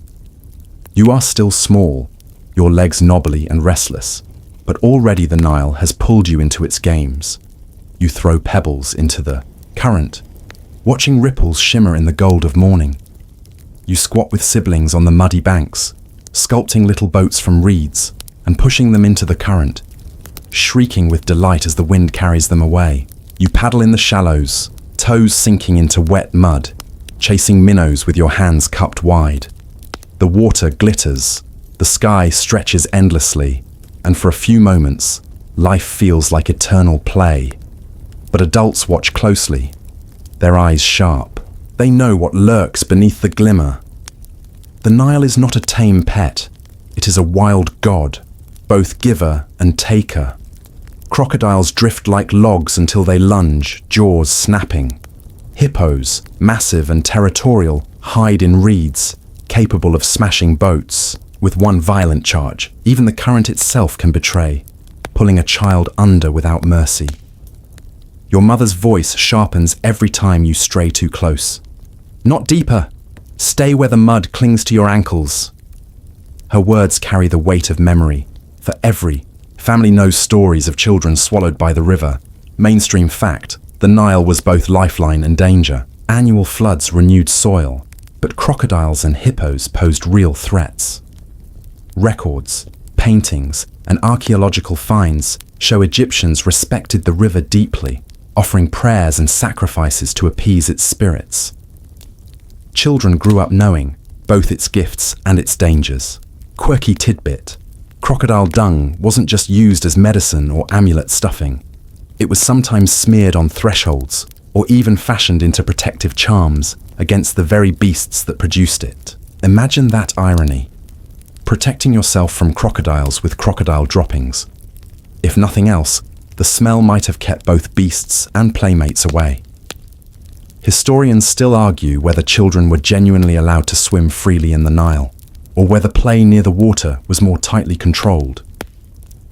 Some tomb scenes show boys swimming joyfully, their heads bobbing like lotus buds, while other evidence emphasizes the constant threat of drowning. The truth is likely that children did swim, reckless, fearless, but under the constant chorus of parental warnings. For you, the Nile is irresistible. You and friends, stripped to tunics, leap into shallows and splash wildly. The water cools your hot skin, the mud squelches between your toes, and laughter bounces across the banks. You pretend to be crocodiles, snapping your arms like jaws. You dive for pebbles, surfacing with triumphant shouts. Every splash feels like a rebellion against danger, a declaration that you are alive, here, daring the river to notice you. But danger does notice. One afternoon, a shadow slides beneath the water. Someone shouts, "Crocodile!" and panic erupts. Children scramble to shore, legs tangling, mud sucking at your ankles. You trip, your heart lurching, and hands yank you upright just in time. You tumble into the dust, gasping, your chest heaving.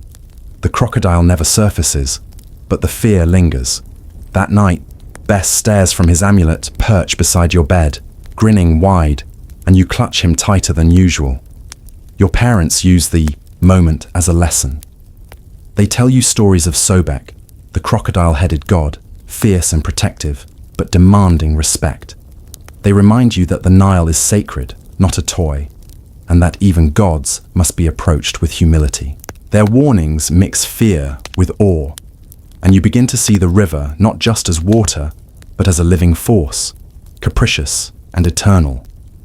Still, you return. How could you not? The Nile calls every day. You fetch water in jars too heavy for your arms, wobbling home with splashes down your legs. You help wash clothes, beating them on stones until your knuckles ache. You sit with other children, dangling feet in the current, singing songs about lotus flowers drifting downstream. The river is never far, never silent, always teaching. At night, its sound fills your dreams.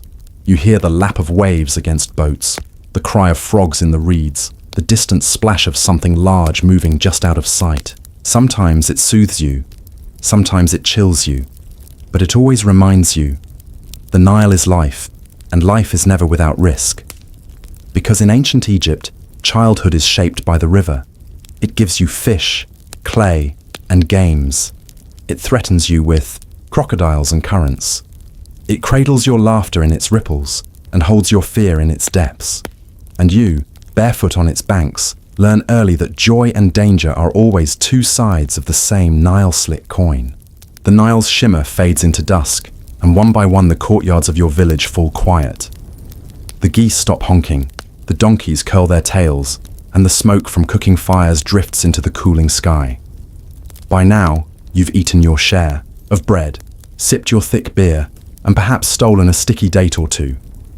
Your siblings settle onto mats, yawning, scratching, elbowing each other for space. But your eyes stay wide. because this is your favorite time of all, the hour when stories are told. Ancient Egyptian nights are dark, truly dark. No buzzing lamps, no humming fans, only the faint glow of an oil lamp or the shimmer of stars reflected in the Nile. In that darkness, words become light. Elders clear their throats, lean forward, and weave tales that are equal parts lullaby and lesson. You curl up, head on your sister's shoulder, and listen as myths come alive, flickering in the shadows cast by flame. The first story tonight is about Ra, the sun god. Your uncle leans close, eyes glinting, and whispers, "Each night, Ra sails through the underworld on his boat, and every night the serpent Apophis tries to devour him." You picture it instantly, a vast black serpent coiled in darkness, jaws stretching wider than the river. You shiver, clutching your reed doll tighter.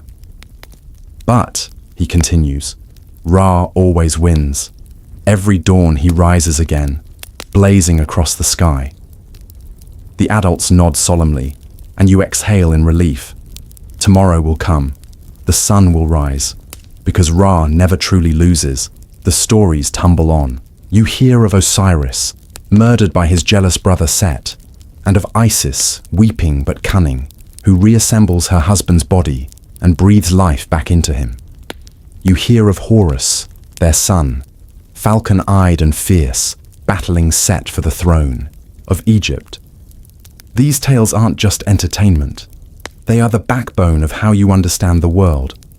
Every family argument echoes Horus and Set. Every sunrise is Ra's triumph.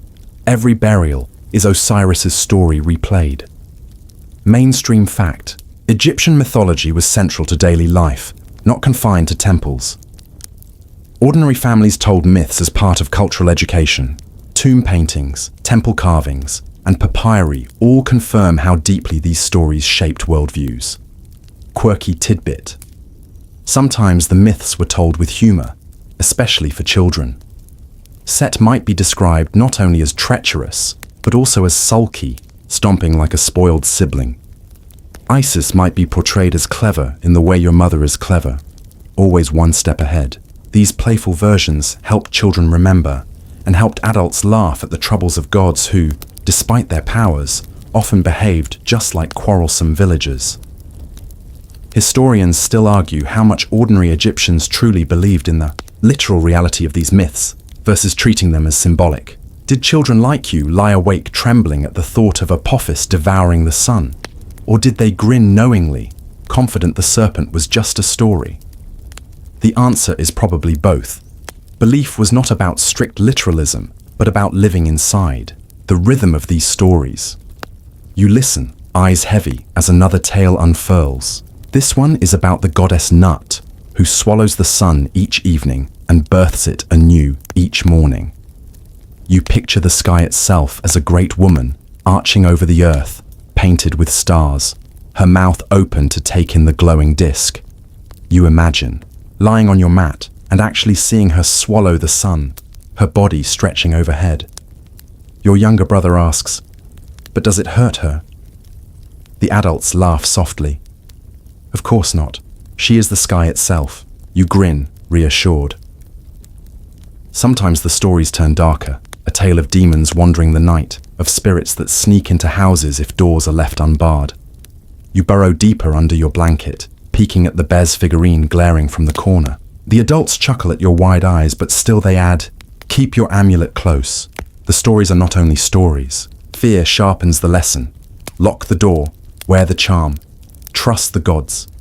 And sometimes the stories turn tender. A grandmother recounts the tale of Hathor, goddess of joy, who brings music and love into the world. Her voice softens, becoming almost a lullaby as she describes how Hathor's laughter ripples through the Nile reeds. You smile, half asleep, imagining a goddess tickling the river into song. The storytelling itself is ritual. The crackle of oil in the lamp, the shift of shadows across walls, the rhythm of voices rising and falling, all of it binds the family together. You don't just learn myths, you inherit them, one whisper at a time. You carry them into dreams, into games, into the way you explain every strange sound in the night. And when at last your eyes close, the myths swirl into your sleep. Ra's boat sails through your dreams. Horus's falcon wings beat above you, and Isis whispers secrets in the dark. Tomorrow, when you play with friends, you'll reenact these tales, chasing each other through alleys as Horus and Set, shouting incantations you half remember. Myths seep into every part of your childhood, until you cannot tell where stories end and life begins. Because in ancient Egypt, learning didn't come from scrolls alone. It came from firelight, from elders' voices, from the laughter and shivers that stories bring. And you, a sleepy child with straw in your hair, are as much a student of mythology as any priest in a temple, just in a smaller classroom, under the stars, with the gods alive in every word. The morning sun rises golden over the Nile, casting long, rippling beams across the mud brick houses of your village. It is no longer enough for you to be a wide-eyed child who plays with pebbles, scribbles on potsherds, or listens to myths by lamplight. You are old enough now that the grown-ups begin to look at you not only as a mouth to feed, but as a pair of hands. Small, clumsy hands, yes, but still useful. Childhood in ancient Egypt does not last long. By the time your legs are sturdy and your arms can lift a basket, you are swept into the current of adult work. You do not yet take on the full burdens of ploughing or weaving or temple service, but you begin to learn, hour by hour, how to keep a household alive. The day begins before the air has lost its night cool.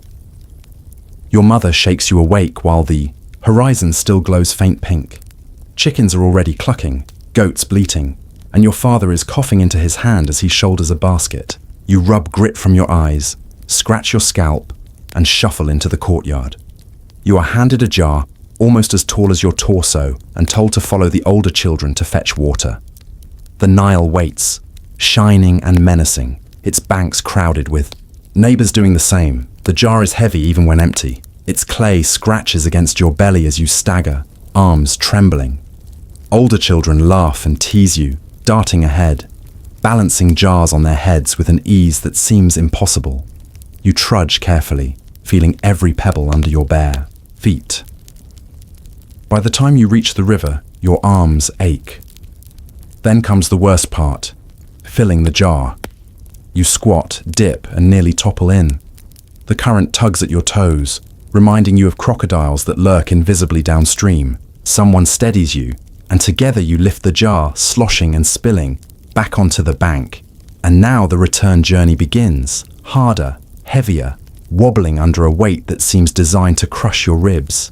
By the time you stagger into the courtyard again, sweat glistens on your forehead, and your mother pats your shoulder.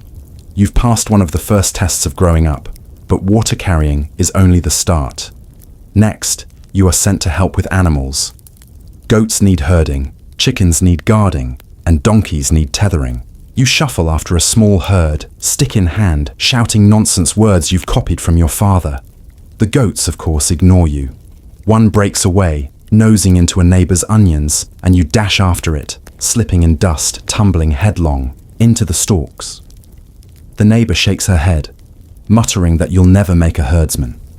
You blush, brush dirt from your knees, and haul the goat back by its horns. By the end of the morning, you're sweaty, scratched, and covered in goat hair. Still, you grin, because you've survived another trial.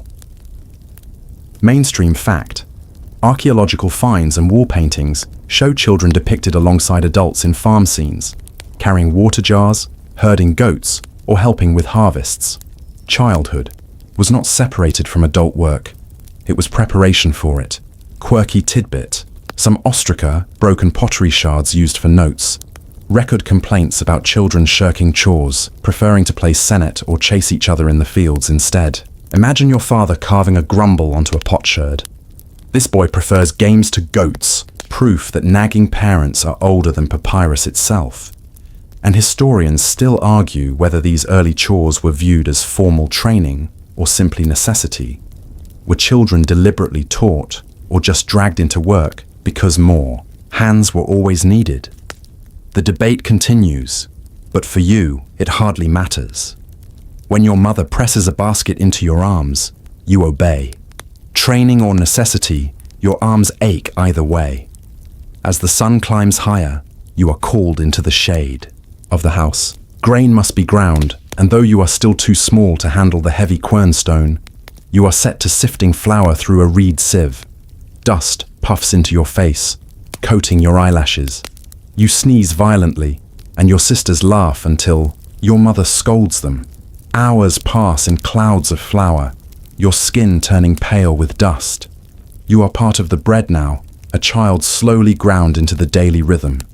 Midday brings the fields. You tag along with older cousins, stumbling through furrows as men bend their backs over hoes. The earth is cracked, waiting for the Nile's flood to renew it. You are too young to wield a hoe for long, but you are old enough to fetch water, carry tools, or chase away birds that swoop down to steal seeds. You flap your arms, shriek nonsense words, and scatter sparrows into the air. You feel important, a guardian of the harvest, though the older workers chuckle at your theatrics. And then there is weaving. In the afternoon heat, when men sweat in fields, women sit by looms. You are ushered beside them, handed a spindle, and told to twist flax fibers into thread. Your fingers fumble, the fibers snap, and your mother sighs, "Again." You twist, rub, spin, and finally produce a wobbly thread. It is uneven, lumpy, but it is thread. You grin, proud, and your mother nods, already pulling it into the warp of the loom. Every mistake becomes part of the fabric. Every uneven line a reminder that children's work is woven into the household. Even play bends into chores. You shape, mud into little oxen, pretending to plough a field, only to be told to stop daydreaming and fetch reeds for a basket. You chase geese laughing, only to be reminded you're supposed to herd them back into their pen. Childhood and labor blur until they are the same rhythm, alternating only in tone. At sunset, the day's tasks slow, but not for you. You are sent to gather dung for fuel, squatting in dust, pinching clumps of dried animal droppings into baskets. The smell is fierce, the flies fiercer, and you gag, but you continue. Fuel means fire, and fire means bread. Without it, the household stops. You wrinkle your nose, but you learn. Survival smells, and it smells strong. By nightfall, you are exhausted. Your limbs ache, your eyelids droop, but still you sit in the courtyard as elders speak, grinding grain by lamplight, weaving until shadows stretch long. You doze on your mat, Bess watching from his amulet post, while outside the Nile laps and the world continues. Because in ancient Egypt, children do not wait for adulthood to join the labor of survival. You herd, carry, weave, grind, fetch, and stumble, each task a lesson pressed into your bones. And though you grumble, though you long for pebbles and dolls again, you know this truth. In every basket you carry, every goat you chase, you are becoming part of the endless chain of work that has bound Egypt together for millennia. The chores of the day leave you with dust in your hair, flour on your cheeks, and scratches on your knees. But when the sun sinks lower and the heat softens, the village changes its tune.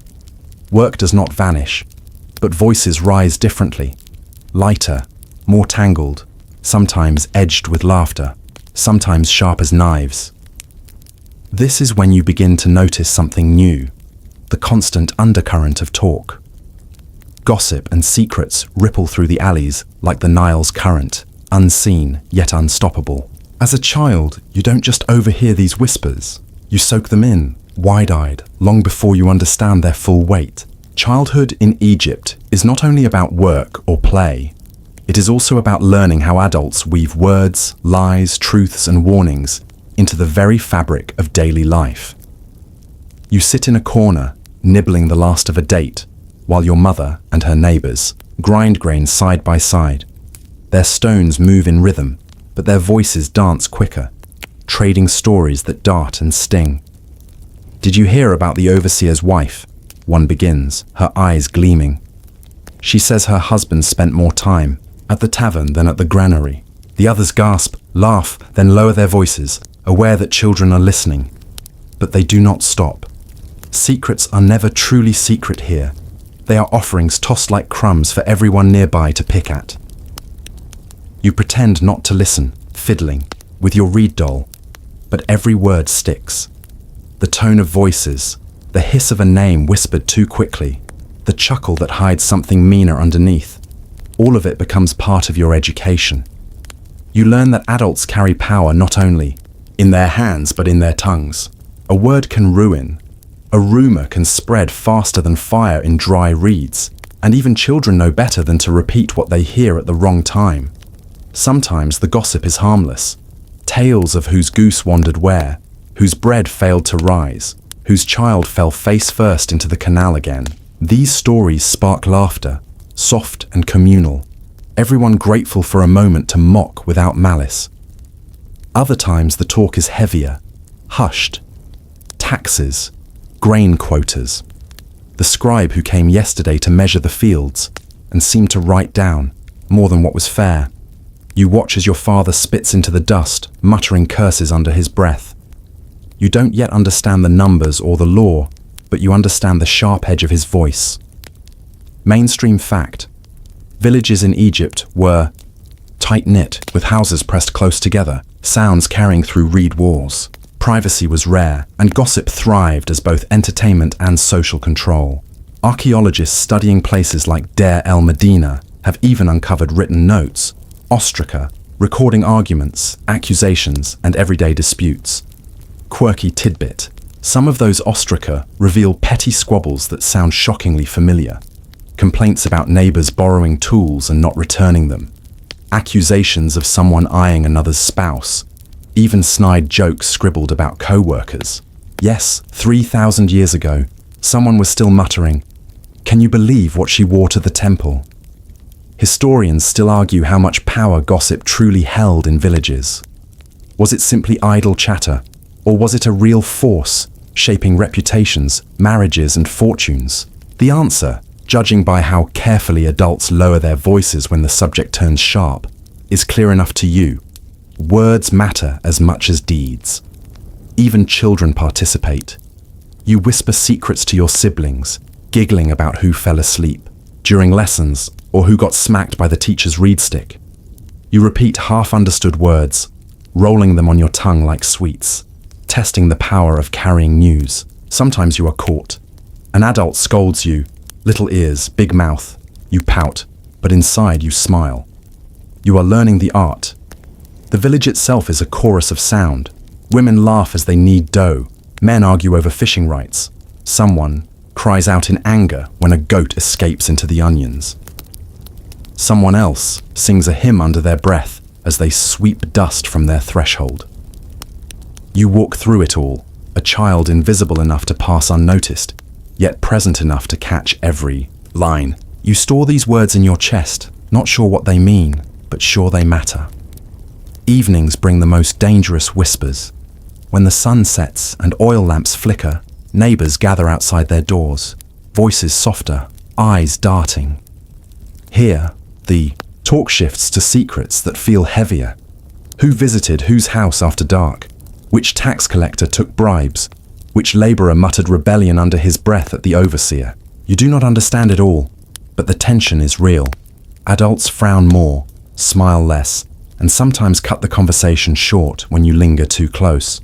That makes you want to listen all the more. In these moments, you realize that childhood in Egypt isn't only about chores or games.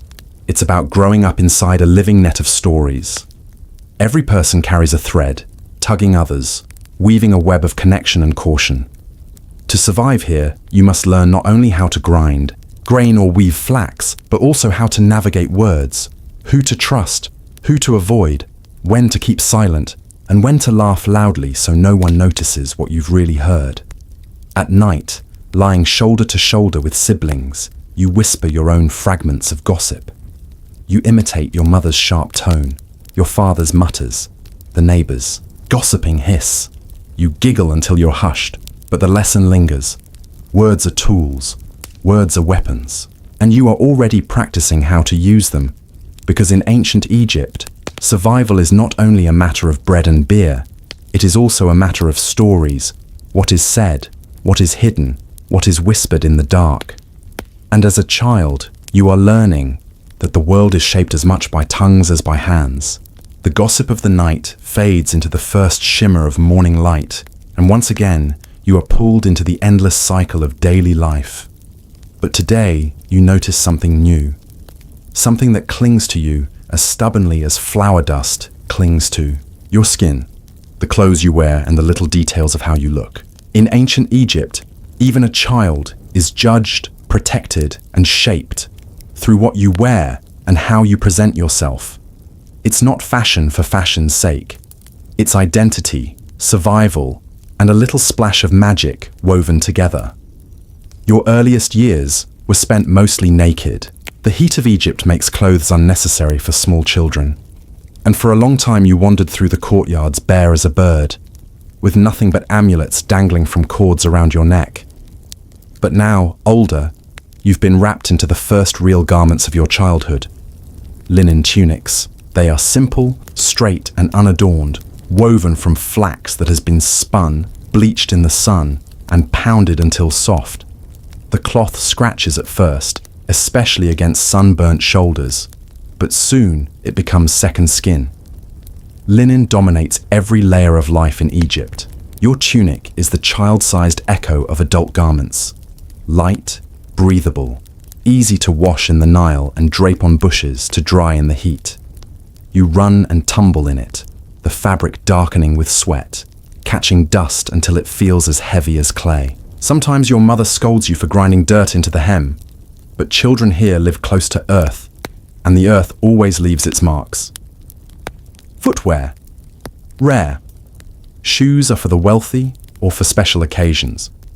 Most days you pad barefoot across hot stone and prickly reeds, your soles toughening until you barely notice. You wince only when a goat leaves a sharp pebble in your path, or when midday sun heats the ground until it feels like walking across embers. Still, sometimes, when a wealthy neighbor's child strolls past in sandals of plaited papyrus, or even fine leather, you feel a sting of envy. You imagine how it would feel to walk cushioned, to have the ground softened beneath you. But the most important adornment isn't cloth or sandals, it's coal. From the moment you're old enough to sit still, someone dips a stick into black paste and draws lines around your eyes. The paste, made from ground galena or malachite mixed with oil, is cool against your skin. At first you squirm, blinking furiously, but soon you learn to sit proudly while the lines are drawn. The adults say it protects against the glare of the sun, cutting the brightness that bounces off the desert. And they are right. Scientists now know the compounds in coal helped fight eye infections. But the coal is more than medicine. It is magic. It keeps away the evil eye, guarding you from spirits that lurk in shadows. When your eyes gleam, black-rimmed, you feel braver, as though you wear the armor of gods. Mainstream fact. Evidence from tomb paintings, cosmetics jars, and archaeological remains shows that both men and women, even children, wore coal. It was protection, fashion, and religious devotion all in one. Quirky tidbit. Some children's wigs have been found in tombs. Yes, wigs for children. Sometimes children had their heads shaved smooth, partly to fight lice, partly for ritual cleanliness, leaving only one side lock of youth dangling by the ear. Wigs of human hair or plant fiber could be worn for festivals. Imagine having your head shaved bald and then being told to wear a scratchy wig at a celebration. You'd fidget until your mother snapped at you to stop. Historians still argue about how much of children's adornment was about practicality versus symbolism. Was the side lock simply a hairstyle, or was it a declaration of childhood itself? Did coal matter more for health or for magical protection? You don't worry about the arguments, of course. You just know that without coal, you'd feel naked, vulnerable, unfinished. As the day warms, you notice how clothing marks status. The overseer's children wear tunics dyed faintly with ochre or embroidered with colored threads, while yours is plain, patched in two places. Still, your mother mends it carefully, her stitches crooked but sturdy. Each patch tells a story of survival, a reminder that fabric is precious. When it rips again, She will sigh, unpick the threads, and sew once more. Linen lasts as long as hands can keep coaxing it back to life. Jewelry slips into your childhood too.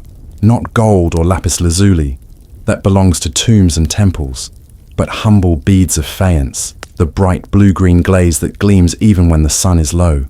You string them into bracelets, your fingers clumsy, your smile proud when the cord doesn't snap. Sometimes a carnelian bead is added, warm red like the heart of fire, or a scrap of bone carved into a simple charm. These are not just pretty, they are protection. Every bead whispers safety, every trinket shields against spirits. And sometimes, appearance is punishment. If you've been naughty, your hair might be shaved rough, your tunic left unwashed for a day longer than usual. A small humiliation that stings as sharp as the smack of a reed.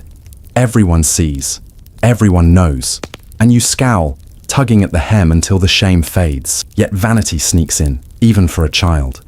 You peer into polished copper mirrors, warped and blurry, trying to catch your reflection.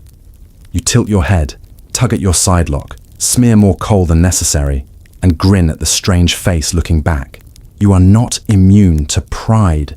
You are Egyptian, and presentation matters.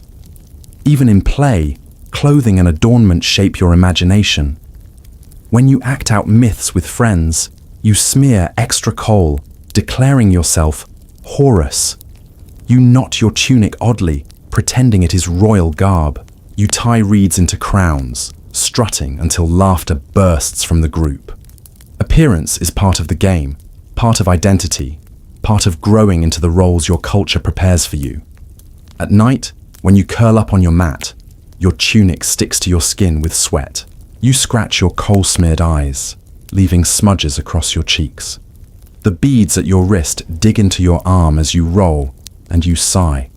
These small discomforts are nothing, though, compared to the comfort they bring, the sense that you are clothed not just in linen, but in the traditions of your ancestors, wrapped in magic, guarded by gods. Because in ancient Egypt, clothing is never only clothing. It is protection, symbol, identity, and story. And even as a child, barefoot in dust, coal smeared crookedly across your eyes, you walk draped in history, wearing the Nile itself in every thread. The cool morning air fades fast, replaced by the press of sunlight that turns the mud walls of your village into glowing bricks of heat. Sweat beads along your brow, but today you hardly notice. It's market day. This is the day when you're quiet. Dusty alleys burst alive with noise, color, and the heavy smell of humanity. For a child, it's both thrilling and overwhelming. A place where grown-up worries and childish wonder collide in one loud, chaotic dance. The walk to the market begins early, when your father lifts a basket of onions to his shoulder and your mother ties a bundle of woven mats with careful knots. You and your siblings scamper beside them, half helpers, half distractions. The path is already crowded. Neighbors carrying chickens under their arms, donkeys braying, children shrieking as they run ahead. Dust swirls around your ankles, filling your nose until you sneeze. No one pauses. Everyone is too eager to reach the market. By the time you arrive, the square is already bursting. The market is no grand plaza. It's a patch of open earth by the river, shaded in places with reed awnings. Yet to your eyes, it is dazzling. Rows of jars glint with oils, piles of dates gleam like sticky jewels, and baskets overflow with lentils, onions, garlic, and cucumbers. The air is heavy with competing scents: fresh fish from the Nile, pungent garlic, sweat, dung, and the sweet tang of beer wafting from nearby jugs. You wrinkle your nose, then laugh. It's too much, but it's also too alive to resist. Voices crash like waves. Merchants shout their wares, praising the sweetness of their figs or the softness of their linen. Buyers argue fiercely, hands waving, voices sharp, until suddenly both parties laugh, clap shoulders, and pass a jar of beer. The market is negotiation as performance, and even as a child you know the rhythm. Protest, bargain, tease, then seal the trade. You are sent scurrying between stalls, clutching a string of garlic or a pouch of barley. Your mother's instructions whirl in your ears. Don't drop it. Don't eat it. Don't trade it for toys. You nod solemnly, though your eyes keep sliding toward the bright baubles dangling on cords, faience beads, painted figurines, little reed boats. You imagine begging for one, but you already know the answer. Bread first, beads later. Still, children find their own market magic. You chase other kids through alleys between stalls, dodging legs and baskets. You giggle at the monkey tethered to a post, dressed absurdly in a ragged tunic, its tiny hands grasping for dates. You stare in awe at a Nubian trader with skin darker than the river at night, his baskets filled with ivory and exotic wood. You sniff at spices that sting your nose, pepper sharp enough to make you cough. The market is a classroom without walls, teaching you the width of the world in smells and colors. Mainstream fact: Egyptian markets were hubs not only of trade, but of social life. Archaeological finds of weights, measures, and ostraca recording. Debts show how central barter and trade were to village survival. Quirky tidbit: evidence suggests some traders used trained baboons to help manage goods, or at least to draw crowds. Imagine a baboon snatching your onion basket while adults laugh at your horrified face. Whether practical or simply entertainment, the presence of exotic animals at market days gave them a carnival atmosphere. Historians still argue how regulated these markets were. Were prices controlled by officials, or did barter rule unchecked? Was every sale taxed, or did villagers slip coins and onions beneath the eyes of scribes? The truth probably shifts depending on time and place.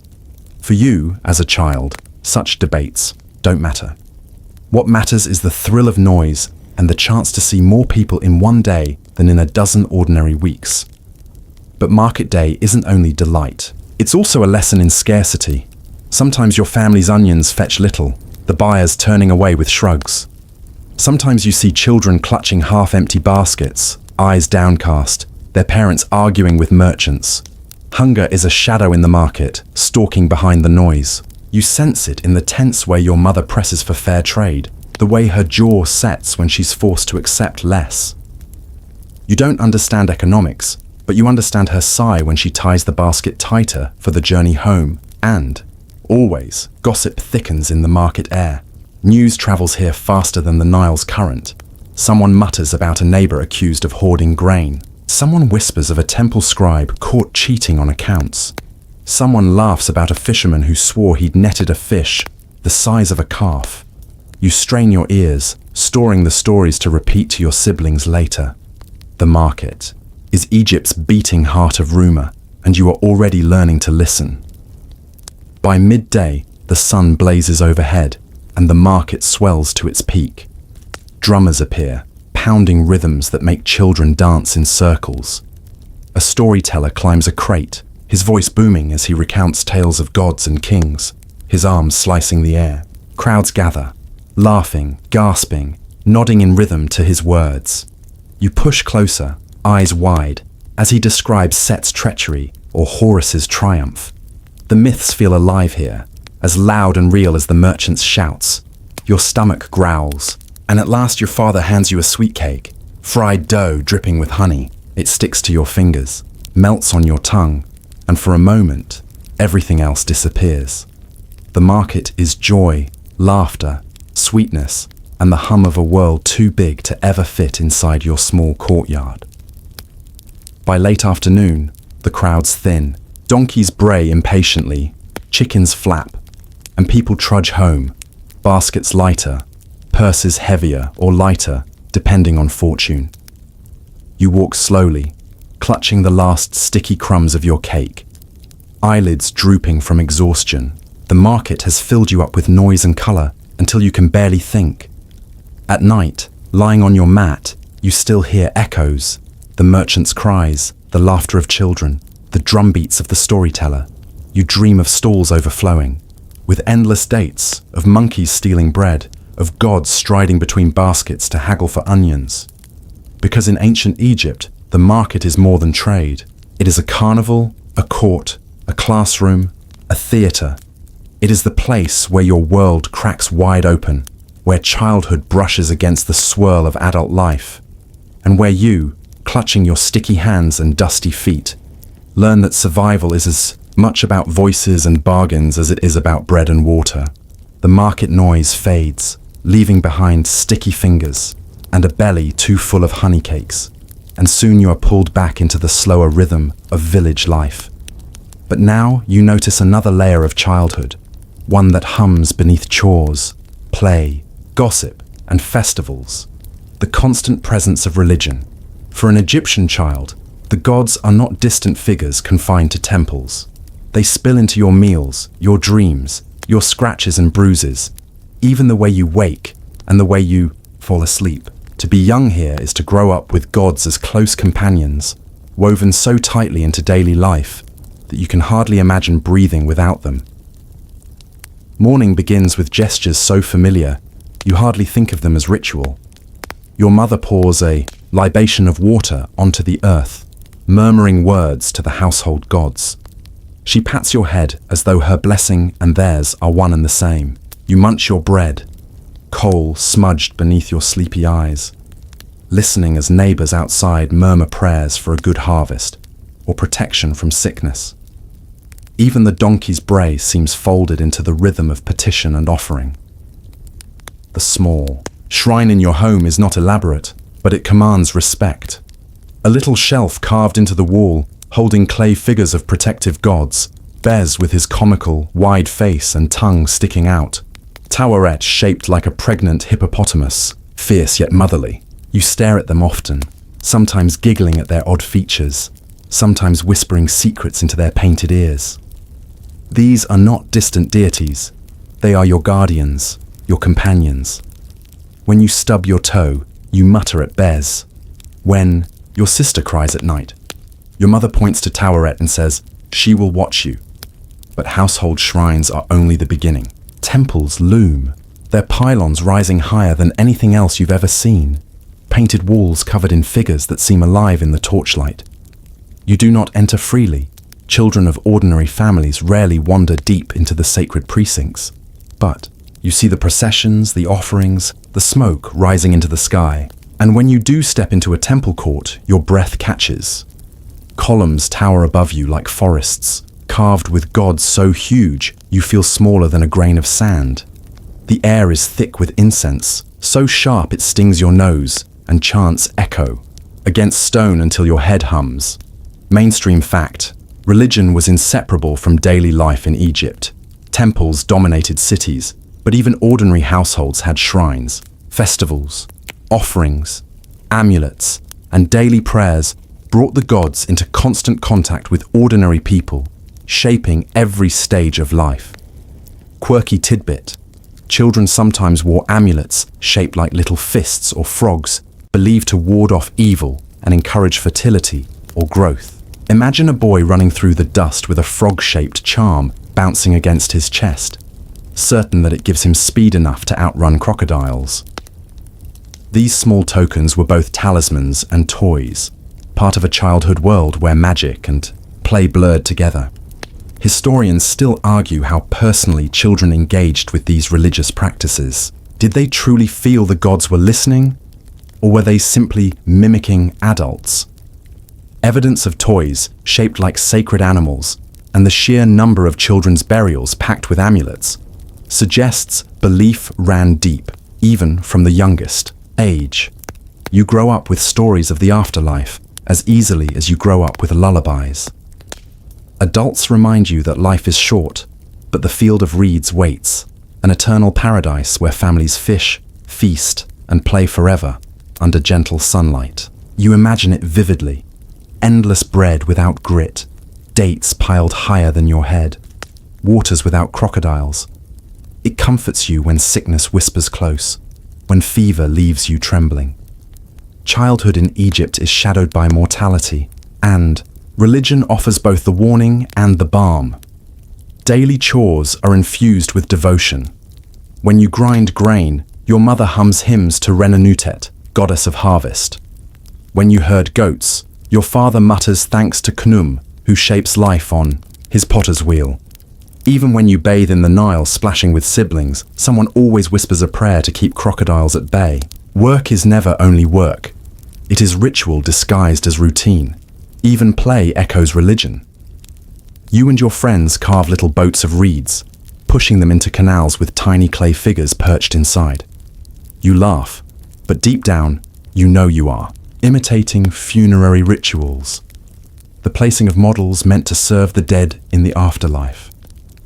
You play at priest and worshipper, chanting nonsense hymns, sprinkling dust like incense, laughing as you wave your arms in imitation of temple dancers. For you, religion is not separate from fun. It is fun, reshaped by childish imagination. Night sharpens the presence of gods even further. When darkness folds over the village, adults tell stories of spirits wandering, of demons that creep into houses if doors are not barred. You clutch your amulet tighter, staring at Bez's grin until sleep finally pulls you under. Dreams themselves are messages.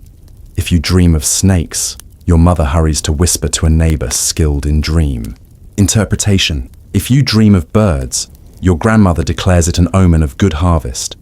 Even in sleep, you are never alone. The gods are listening, watching, shaping. You also witness the seriousness of temple rituals. Once, during a festival, you are pressed into a crowd as priests carry an image of Amun, veiled and glittering, swaying on a boat-shaped shrine. People wail, ululate, throw themselves to the ground. You stare, dizzy, overwhelmed. It is frightening and yet exhilarating. For a moment, you feel the god's presence so strongly that your chest aches and you clutch your sister's hand. That night, you replay the image in your mind again and again. The sway, the chant, the shimmering gold. And you understand why adults pour so much of their lives into service and prayer. For children, religion is education long before letters. You memorize hymns without realizing, repeat proverbs that are half theology, half household wisdom. Do not anger the Nile, your uncle says. Do not mock the cat, for Bastet watches. These sayings nestle into your bones, guiding your play, your speech, even your secret fears. Religion also comforts in grief. When a neighbor's child dies, you watch as mourners wail, hair smeared with dust, but also as priests step forward, muttering spells, placing amulets on the small body. You don't understand it all, but you see the care, the insistence that death is not an end. You carry that image into your own nights, whispering prayers into the dark, hoping the gods will keep your family safe. By the time you are old enough to take chores seriously, you are already a worshipper.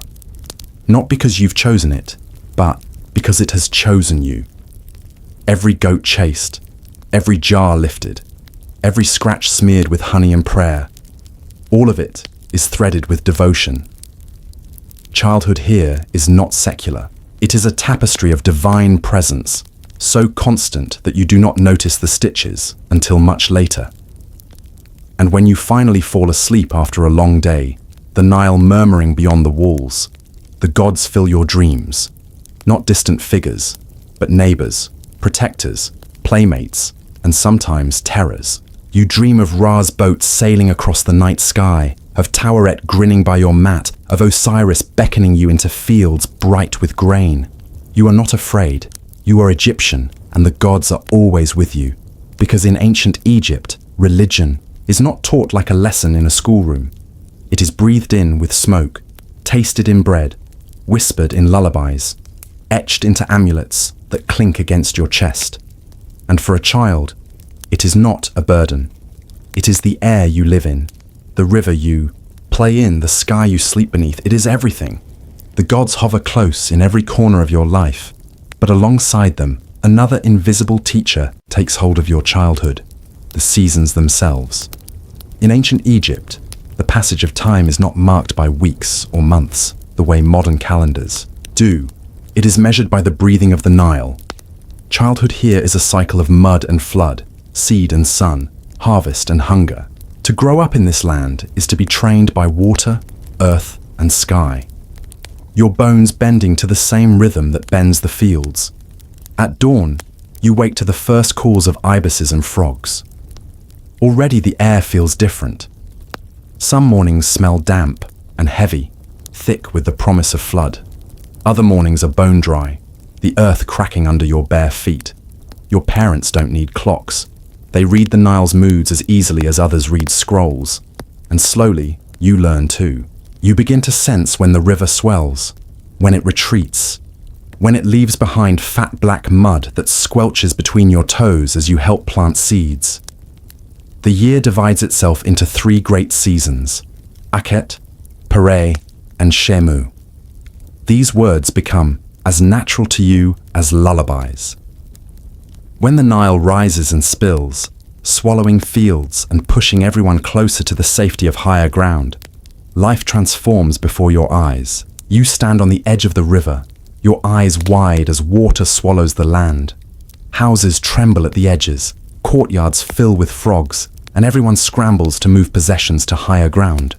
Your siblings cheer when boats appear where paths once lay, gliding across drowned fields. For children, this time is half terror, half carnival.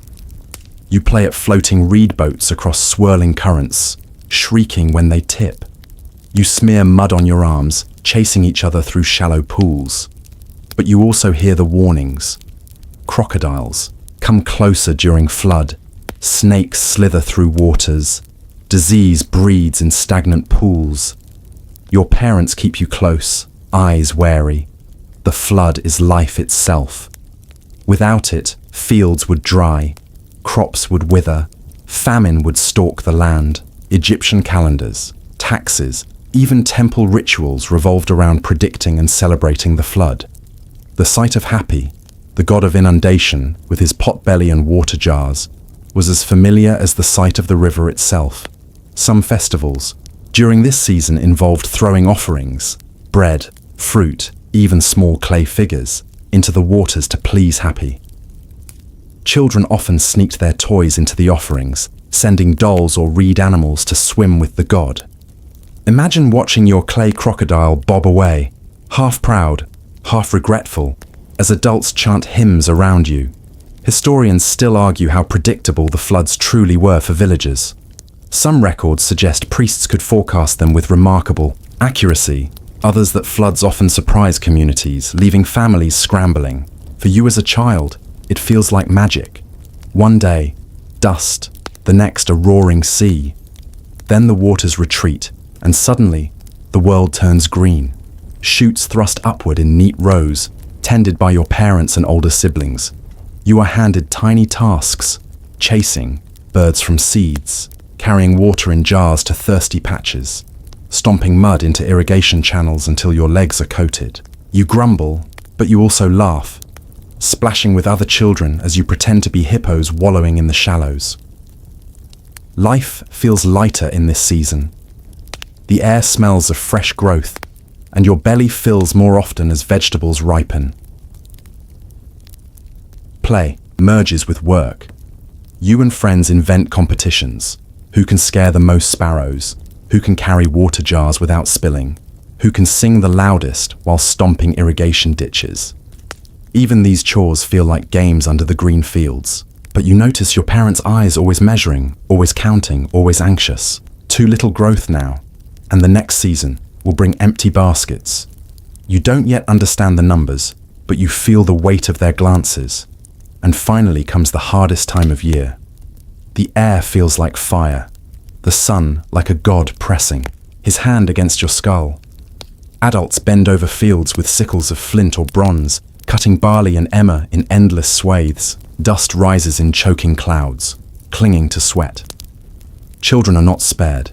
You are given a basket and told to gather, stalk after stalk.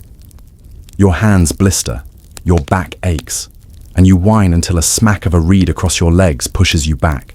To work. Harvest is joy, the proof that the Nile has blessed you. But it is also pain, exhaustion, sore muscles that throb long after sunset. Still, these weeks bring moments of sweetness. At night, baskets overflow, and families share feasts. Bread is baked in greater numbers, beer brewed richer and thicker. Dates and figs appear more often on mats. You laugh, crumbs on your lips, knowing this is the fat season. You gorge, unaware of how quickly it will pass, how lean the months ahead might become. For a child, this is both the ache of labor and the glow of plenty. Throughout these cycles, you also learn the power of the calendar. Priests announce festivals tied to the river's moods. Families pray at shrines for steady floods, fair harvests. Your own body begins to sense the rhythm. Toes tingling in the mud of inundation. Lungs filling with the green smell of emergence. Arms aching in the glare of harvest. Seasons are not abstract. They live in your muscles, in your skin, in your hunger and your dreams. At night, you whisper about them to your siblings. You joke about being swallowed by Happy's belly during the flood. You pretend to be a stalk of barley during the season of growth, swaying dramatically until your brother smacks you for blocking the mat. You sing harvest songs in silly voices until your mother scolds you. Even in play, the seasons are always there, shaping your laughter. The Egyptian year was indeed divided into these 3 seasons, each tied to the Nile's rhythms. Agricultural life depended completely on them. Sometimes Egyptians recorded particularly high or low floods on temple walls, blending history and religion. Imagine carving bad flood year into stone for eternity, a reminder to gods and humans alike of the precariousness of survival. Historians still argue whether children truly grasped the fragility of these cycles, or whether they lived mostly in play until adulthood forced awareness. But your childhood shows both truths. You play in mud, you laugh in fields, but you also feel the unease in your parents' sighs, the tension in their shoulders. You are learning, slowly, that joy and survival are always tied. When you fall asleep during each season, the dreams differ. In the flood, you dream of endless water, floating on reed boats toward the horizon. In the time of growth, you dream of fields so green they glow in the night, stalks whispering secrets as you pass. In the harvest, you dream of baskets too heavy to carry, spilling grain into your lap until you are buried. The seasons are not just outside, they live in your very dreams. Because in ancient Egypt, childhood is never separate from the river's breath. You are raised not only by parents and neighbors, but by the Nile itself, by the cycle of flood, growth, and harvest. And as you stumble through mud, chase sparrows from seeds, and lift baskets until your back aches, you are becoming not just older, but part of the eternal rhythm that has bound Egypt for thousands of years. The river swells, the fields rise green, the harvest baskets groan, and through all of it you notice another constant drumbeat of your childhood: discipline. In ancient Egypt, being a child is not simply a sweet tumble of games and myths. It is also a steady hammering of correction, the sharp sting of authority, the endless shaping of small bodies and restless minds into the hardened adults Egypt demands. If the Nile and the seasons train your muscles, it is your parents, your teachers, and even your neighbors who train your spirit. The first lessons in discipline come from home. You know the reed stick before you know letters. Your mother wields it as easily as she stirs bread dough, smacking your fingers when you steal extra dates or cuffing your ear when you scatter flour across the floor. The sting is brief, but the shame lingers. Your father's discipline is heavier. His voice, low and stern, feels like a stone pressed onto your chest. When you leave the goats untethered or return with a jar only half full of water, he does not laugh. His silence is worse than the stick, a heavy weight that makes you stare at the ground until tears sting your eyes. But discipline in Egypt is not cruelty. It is considered protection. Parents believe a child left unchecked grows into chaos, like a field untended by flood. So each correction is framed as care, a way to keep you safe, to guide you toward becoming a worthy adult. You do not think in those terms, of course. You just know that the reed hurts, that the voice makes you quake, that obedience sometimes feels like the only way to breathe. School, for those lucky or unlucky enough to attend, sharpens discipline even more. You sit on the hard ground, a shard of pottery in your lap, scratching the same symbol over and over while the scribe watches with narrowed eyes. One slip of the pen, one crooked line, and the stick cracks across your knuckles. The ears of a boy are on his back, the proverb goes. He listens only when he is beaten. You hate the phrase, muttered by teachers like a spell, but you cannot escape it. The lines blur. Are you learning writing, or are you learning obedience? Both perhaps in equal measure. Mainstream fact: Egyptian educational texts do indeed record proverbs praising discipline and corporal punishment, framing them as essential tools in shaping scribes. Ostraka have been found with lines of copy punishments, where students wrote proverbs again and again as both lesson and chastisement. Quirky tidbit: some students, instead of copying dutifully, drew doodles of donkeys with human heads or made jokes about their teachers. Imagine risking a beating just to carve a donkey-eared caricature of the man holding the stick. These scribbles, preserved in shards, show that children always find a crack in discipline to slip their laughter through. Historians still argue how severe this discipline was in practice. Were reed beatings daily cruelties, or occasional corrections, exaggerated in records? Was childhood marked more by fear or by humor at slipping past authority? The debate continues, but you as a child know the truth in your bones. The reed stick is real, and so is the laughter whispered behind a teacher's back. Discipline is not only physical, it is woven into expectations. You are told where to sit, when to speak, how to hold your hands at meals. You are corrected if you eat too quickly, if you spill beer, if you interrupt elders. Every slip brings a sharp word or a swat. Over time, these corrections settle into your body like grooves in stone. You learn to bow slightly to superiors, to speak softly in temples, to keep your eyes lowered when priests pass. Childhood here is not only about survival, it is about learning your place. Even play is policed. When you shriek too loudly, neighbors scold. Do not wake the gods with your noise. When you run too far, your mother calls you back sharply. When you fight with siblings, the reed comes out again, hissing through the air. And yet, even as you cry, you grin behind your hand, because you know tomorrow you will try again. Testing, boundaries pushing until the reed finds you once more. Discipline and defiance are partners in your childhood dance. The village itself acts as a parent.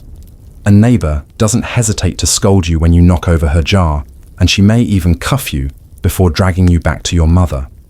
Community. Discipline is communal responsibility. Every child belongs not only to their parents, but to the village. You sometimes grumble at this. Why should everyone have a right to smack you? But deep down, you know it binds the community together. Every adult is guardian. Every child watched, shaped, corrected. At night, when you lie on your mat, your body still tingling from a smack, or your ears ringing from your father's words, you replay the day. You mutter to yourself, promising to do better tomorrow. But then you giggle softly with your siblings, remembering how you snuck extra figs, or how you drew a donkey-headed teacher in the dust. The sting fades, but the memory remains, and slowly, discipline etches itself into you, not erasing your joy, but shaping it into something steadier. Because in ancient Egypt, discipline is not an interruption of childhood. It is childhood, as essential as bread, as constant as the Nile. It stings, it shapes, it frustrates, but it also teaches. You are being carved, reed by reed, into the form your world demands. And though you squirm and grumble, you carry each lesson into your bones, becoming, slowly, painfully, but surely, an Egyptian ready to stand within the rhythm of gods, Nile, and community. The reed stick leaves faint lines on your hands, but those fade quickly. What doesn't fade is the slow turning of time. You are no longer the tiny child splashing in Nile mud, but not yet the adult bent double in harvest fields. You stand at the threshold between the two, and that threshold is crowded with new expectations. Ancient Egypt has little patience for long, idle childhoods. By the time your limbs lengthen and your voice cracks, the community begins to watch you differently. You are no longer only someone to be scolded or soothed. You are being measured, weighed, shaped toward the place you will hold in the great machinery of survival. Adolescence in Egypt is not marked with cakes or parties. It is marked with work, with ritual, with whispers of marriage, and with new kinds of responsibility. Each day brings new lessons, sharper than before. The games of childhood remain, but they are overshadowed by tasks and expectations that press into your skin like the sun itself. You notice first in yourself. Limbs once, knobby now stretch, carrying new strength. Your hands can grip heavier jars. Your back bends under loads that once toppled you. You take pride in this. Where once you whined under weight, now you straighten, gritting teeth until you can match older siblings. Your parents nod quietly. They know you are crossing into usefulness. For girls, the changes bring sharper stares from mothers and aunts, their eyes assessing hips, shoulders, the tilt of a chin. For boys, fathers watch to see if arms can swing a hoe without faltering, if legs can carry a basket without spilling. The body itself is becoming your proof of worth. But change brings new rules. Boys are warned more sternly about wandering after dark, told to prove bravery, but avoid foolish risks. Girls are warned about modesty, taught to keep tunics straighter, kohl neater, to walk with heads lowered. The reed stick still waits, but now discipline leans more on shame and less on smacks. You are told, act like a man, or remember you are nearly a woman. These phrases settle into you, confusing but irresistible, reshaping play into responsibility. Now you are trusted with more. Boys are pulled into the fields in earnest, handed sickles with flint teeth, taught how to bend the stalk just so before, slicing. Your back screams, your hands blister, but pride burns hotter. You are praised when baskets are full, scolded when seeds are scattered clumsily. Girls are given greater roles at looms, weaving full strips of linen, or grinding grain from dawn until arms shake. Bread and cloth are no longer practice. They are product, expected to feed and clothe families. Childhood mistakes are forgiven, but less quickly. Each task is apprenticeship, a rehearsal that now counts. Archaeology shows children and adolescents worked alongside adults in nearly all household and agricultural tasks. Scenes on tomb walls depict young people harvesting, weaving, herding, or serving in workshops. Some ostraka reveal lists of work quotas, including names that appear to be those of teenagers, suggesting they were already counted in labor rosters. Imagine your name etched onto a potsherd, your laziness or diligence preserved for eternity in some overseer's notes. The embarrassment would outlast your lifetime. Historians still argue whether adolescence existed as a distinct category in Egypt, or whether childhood simply blurred straight into adulthood. Evidence of puberty rituals suggests recognition of a threshold, but daily labor suggests little patience for in-between. You live the paradox yourself, half child, half adult, treated differently by the hour depending on the task. For boys, adolescence is the age of decision. If your family has means, perhaps you continue in scribal school, your reed pen scratching, late into the night. If not, the fields claim you, or a workshop does, teaching carpentry, pottery, or stonework. Apprenticeship becomes identity. You watch older cousins shaping stone jars, the rhythmic clink of chisel and mallet filling your ears, and you wonder if your own hands will follow. For girls, adolescence is even sharper. The loom and oven are no longer lessons. They are expectations. Marriage whispers arrive early. A neighbor teases, "That one grinds grain as well as her mother. She'll feed a husband soon." You blush, scowl, but the truth bites. Within a few years, you may leave your mother's house for another's, your childhood closing behind you like a shutter. Still, there is laughter. Older children tease each other in new ways. Mock courtships, acted out in courtyards, boys puffing their chests, girls giggling behind hands. You sense something new beneath the jokes, a current of curiosity and rivalry, but you don't have words for it yet.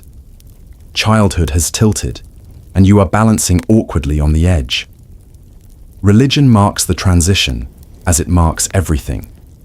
Boys are sometimes brought to temples, shaved, and given duties as novices, sweeping floors, carrying offerings, chanting prayers. Girls join women in festivals, dancing with sistrums, clapping in rhythm, painted eyes flashing in torchlight. Each ritual whispers, "You are no longer a child. You belong to the gods in new ways." At night, parents mutter advice sharper than before. Keep your tongue respectful. Do not be lazy in the fields. Guard your body. Guard your name. You squirm, roll your eyes, but inside you know something is shifting. Childhood freedoms are narrowing, replaced by paths that stretch far and heavy into the future. The reed stick still waits, but less often. Now the real test is whether you discipline yourself. Can you wake early without prodding? Can you finish work without complaint? Can you resist giggling when elders pray? These are the silent marks of growing older. You feel pride when you manage them, shame when you fail. Self-discipline creeps into you like a second shadow, always watching, always pressing. But even as duties tighten, dreams loosen. You lie awake under stars, imagining futures beyond your parents' reach. Perhaps you will be a scribe, your name inked onto papyrus forever. Perhaps you will marry someone kind, someone who laughs at your jokes instead of frowning. Perhaps you will travel with merchants, seeing lands beyond the desert horizon. The dreams are wild, endless. Childhood may be narrowing, but imagination stretches as wide as the Nile. Adolescence in Egypt was not celebrated with grand parties, but was recognized in smaller, everyday ways. New work, new clothes, new roles. Some graffiti in tombs shows what appear to be teenage scribbles. Hearts, crude jokes, even complaints about teachers. Imagine sneaking into a sacred wall just to scratch, "Hori was here," leaving a teenage rebellion preserved for eternity. Historians still argue how much independence adolescents had. Were they tightly bound by family, or did they slip into looser circles of peers, forming something like youth culture? The truth is unclear, but in your own nights of whispered jokes, of running just beyond your parents' sight, you feel a spark of freedom, fleeting but real. When you drift to sleep, the reed doll of childhood lies forgotten. Your hands are raw from work, your mind buzzing with adult words. But in dreams, you are still half child, half God, running fields where crops grow forever, your laughter echoing without scold or stick. Because in ancient Egypt, adolescence is not pause, but passage. It is the narrowing of play into work, the shaping of bodies into labor, the whisper of marriage and the hum of temples. It is a time of confusion, pride, shame, and wonder, all compressed into a few short years before adulthood clamps down, fully, and you, caught in its middle, sway between child and adult like a reed bending in the Nile wind, not yet broken, not yet fully grown. The days blur one into another, the reed sticks sting softening into memory, the Nile's rhythm pressing forward without pause. Childhood is nearly behind you now, though you still clutch at its remnants. A pebble game with cousins, a ragged doll tucked under your mat, a burst of giggles when you should be grinding grain. Yet Egypt does not wait for you to linger in play. By the time your body has lengthened and your voice carries more weight, the village begins to see you differently. Not as the child who splashed in puddles, but as someone who must soon shoulder adult burdens. Adulthood is a current, and you are already waist deep in its pull. The threshold of work. Your daily chores no longer feel like practice, they are the work. Boys are expected to keep pace beside fathers and uncles, swinging sickles across barley fields from dawn until the horizon shimmers with heat. No one chuckles anymore if your basket spills or your back bends too soon. Now the correction is sharper. Stand straighter, you are old enough. For girls, the loom is no longer a lesson, but a responsibility.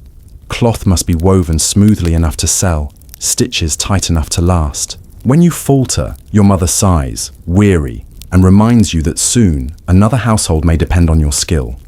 Childhood mistakes are forgiven only once. The threshold of marriage. And then come the whispers. Marriage looms early in Egypt, sometimes, before you feel ready. A neighbor eyes you, muttering about a good match. An aunt nudges you, teasing about a boy who carried water for you, or a girl who smiled too long at your joke. You blush, laugh, scowl. But you hear the seriousness underneath. By adolescence's end, marriage is not a question, but an expectation. For boys, it means proving you can support a wife, keep grain flowing, offer protection. For girls, it means proving you can weave, bake, bear children, and keep a household alive. The horizon of childhood narrows to a door, and beyond it is marriage. Mainstream fact: Egyptian marriage was often arranged informally, without elaborate ceremonies. Contracts existed, but many unions began simply by agreement between families. Girls could marry in their early teens, boys a little later, once they could provide. Quirky tidbit: some surviving marriage contracts list comically specific details, like how many loaves of bread or jars of beer a husband owed his wife each month. Imagine arguing not only about affection, but about bread quotas. You promise 3 loaves, and I only count 2. Practicality and intimacy entwined. Historians still argue whether these marriages were happy partnerships or economic arrangements first and foremost. Evidence of affectionate letters between spouses suggests tenderness was common, but so too were records of divorce, proving that even in Egypt, hearts and households could crack. The threshold of ritual responsibility adolescence also brings sharper religious duties. Where once you only mimicked temple chants in play, now you are expected to participate in festivals with solemnity. Boys may be called to serve briefly as temple aides, carrying incense or sweeping courts. Girls may join women's choirs, shaking sistrums, clapping in sacred rhythms. The gods watch you differently now. Your prayers weighed more heavily. Your mistakes punished more sternly. You feel it in your bones. Childhood laughter at myths gives way to awe. The threshold of self-discipline turns inward now more than ever. Parents no longer watch every moment. They expect you to watch yourself. Can you wake early without prodding? Can you resist gossip that might damage reputations? Can you carry yourself with dignity in front of elders? Self-control is praised, foolishness mocked. You begin to feel 2 versions of yourself: the child who still longs to splash in the Nile, and the adult who must stand tall in the fields. This tension hums constantly, shaping how you walk, speak, and even dream. Death at the edge.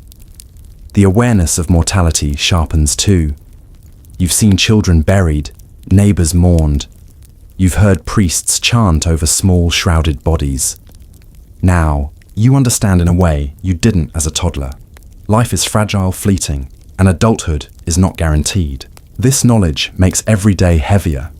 It also makes every laugh sharper, every fig sweeter, every Nile breeze more precious. Childhood ends not only because adults demand it, but because you begin to sense how short life may be. The threshold of identity. By the end of childhood, you no longer think of yourself as only someone's child. You begin to feel the stirrings of being someone in your own right. Your work, your name, your future path, they are yours, however narrow the options may be. Perhaps you will be a farmer like your father. Perhaps, if fortune favors, a scribe whose words outlast his bones. Perhaps you will be a wife, a mother, a weaver of households as strong as linen. Whatever it is, you feel the horizon tugging you forward. Mainstream fact: Egyptian names were often tied to gods or virtues, a way of binding identity to divine protection. Adolescence grew into those names, embodying the prayers spoken at their birth. Quirky tidbit: some graffiti shows young people scratching their names onto walls or pottery shards, ancient signatures of self-assertion, proof that the urge to declare "I was here" burns even in teenagers 3,000 years ago. Historians still argue how much freedom adolescents had in shaping these identities. Were they trapped in parental roles, or could they carve new paths?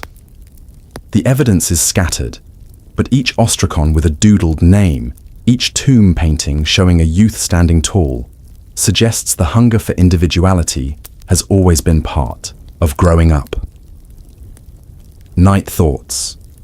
At night, lying under stars, you whisper with siblings about futures. Who will marry first?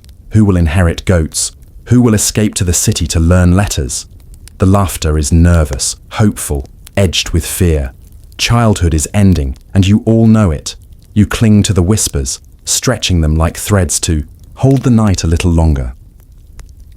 Because in ancient Egypt, childhood is not a season that ends with a party or a school certificate. It ends with a slow, steady pull into work, marriage, ritual, and mortality.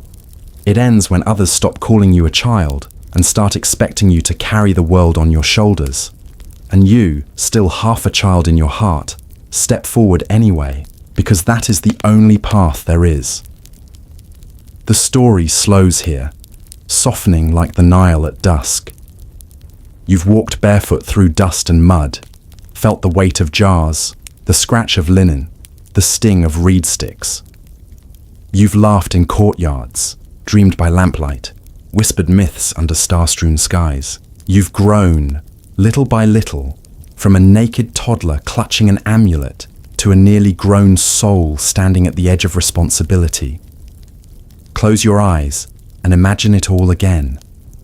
The warm hum of bees in the reeds, the sound of frogs croaking as floodwaters rise, the smell of bread, coarse but comforting, wafting from ovens, the laughter of siblings as you fight for space on a mat, the slow, steady voice of an elder recounting how Ra battles Apophis in the night sky. Each moment presses against you, and each moment fades, leaving only memory. Breathe slower now. Imagine the field of reeds, the paradise Egyptians believed awaited them beyond death. See it spread before you. Endless grain swaying in soft wind, clear waters glinting under gentle sun, families laughing together without hunger, without pain, without fear. In that place, childhood never quite ends. You are always safe, always cared for, always free to play beneath the gods' watchful gaze. The journey has been long, winding through chores, festivals, myths, markets, sickness, and discipline. But now the path grows quiet. You have seen what childhood was like in ancient Egypt. Not perfect, not easy, but full of wonder, hardship, laughter, and hope. And now, as you lie in your own bed, far from Nile banks and temple walls, you can let the images fade into the gentle rhythm of sleep. So let go. Let the noise of markets and festivals fall away. Let the gods' chants soften into whispers. Let the Nile's waves become the slow breathing of your own chest. You are safe. You are resting. You are ready to drift into dreams.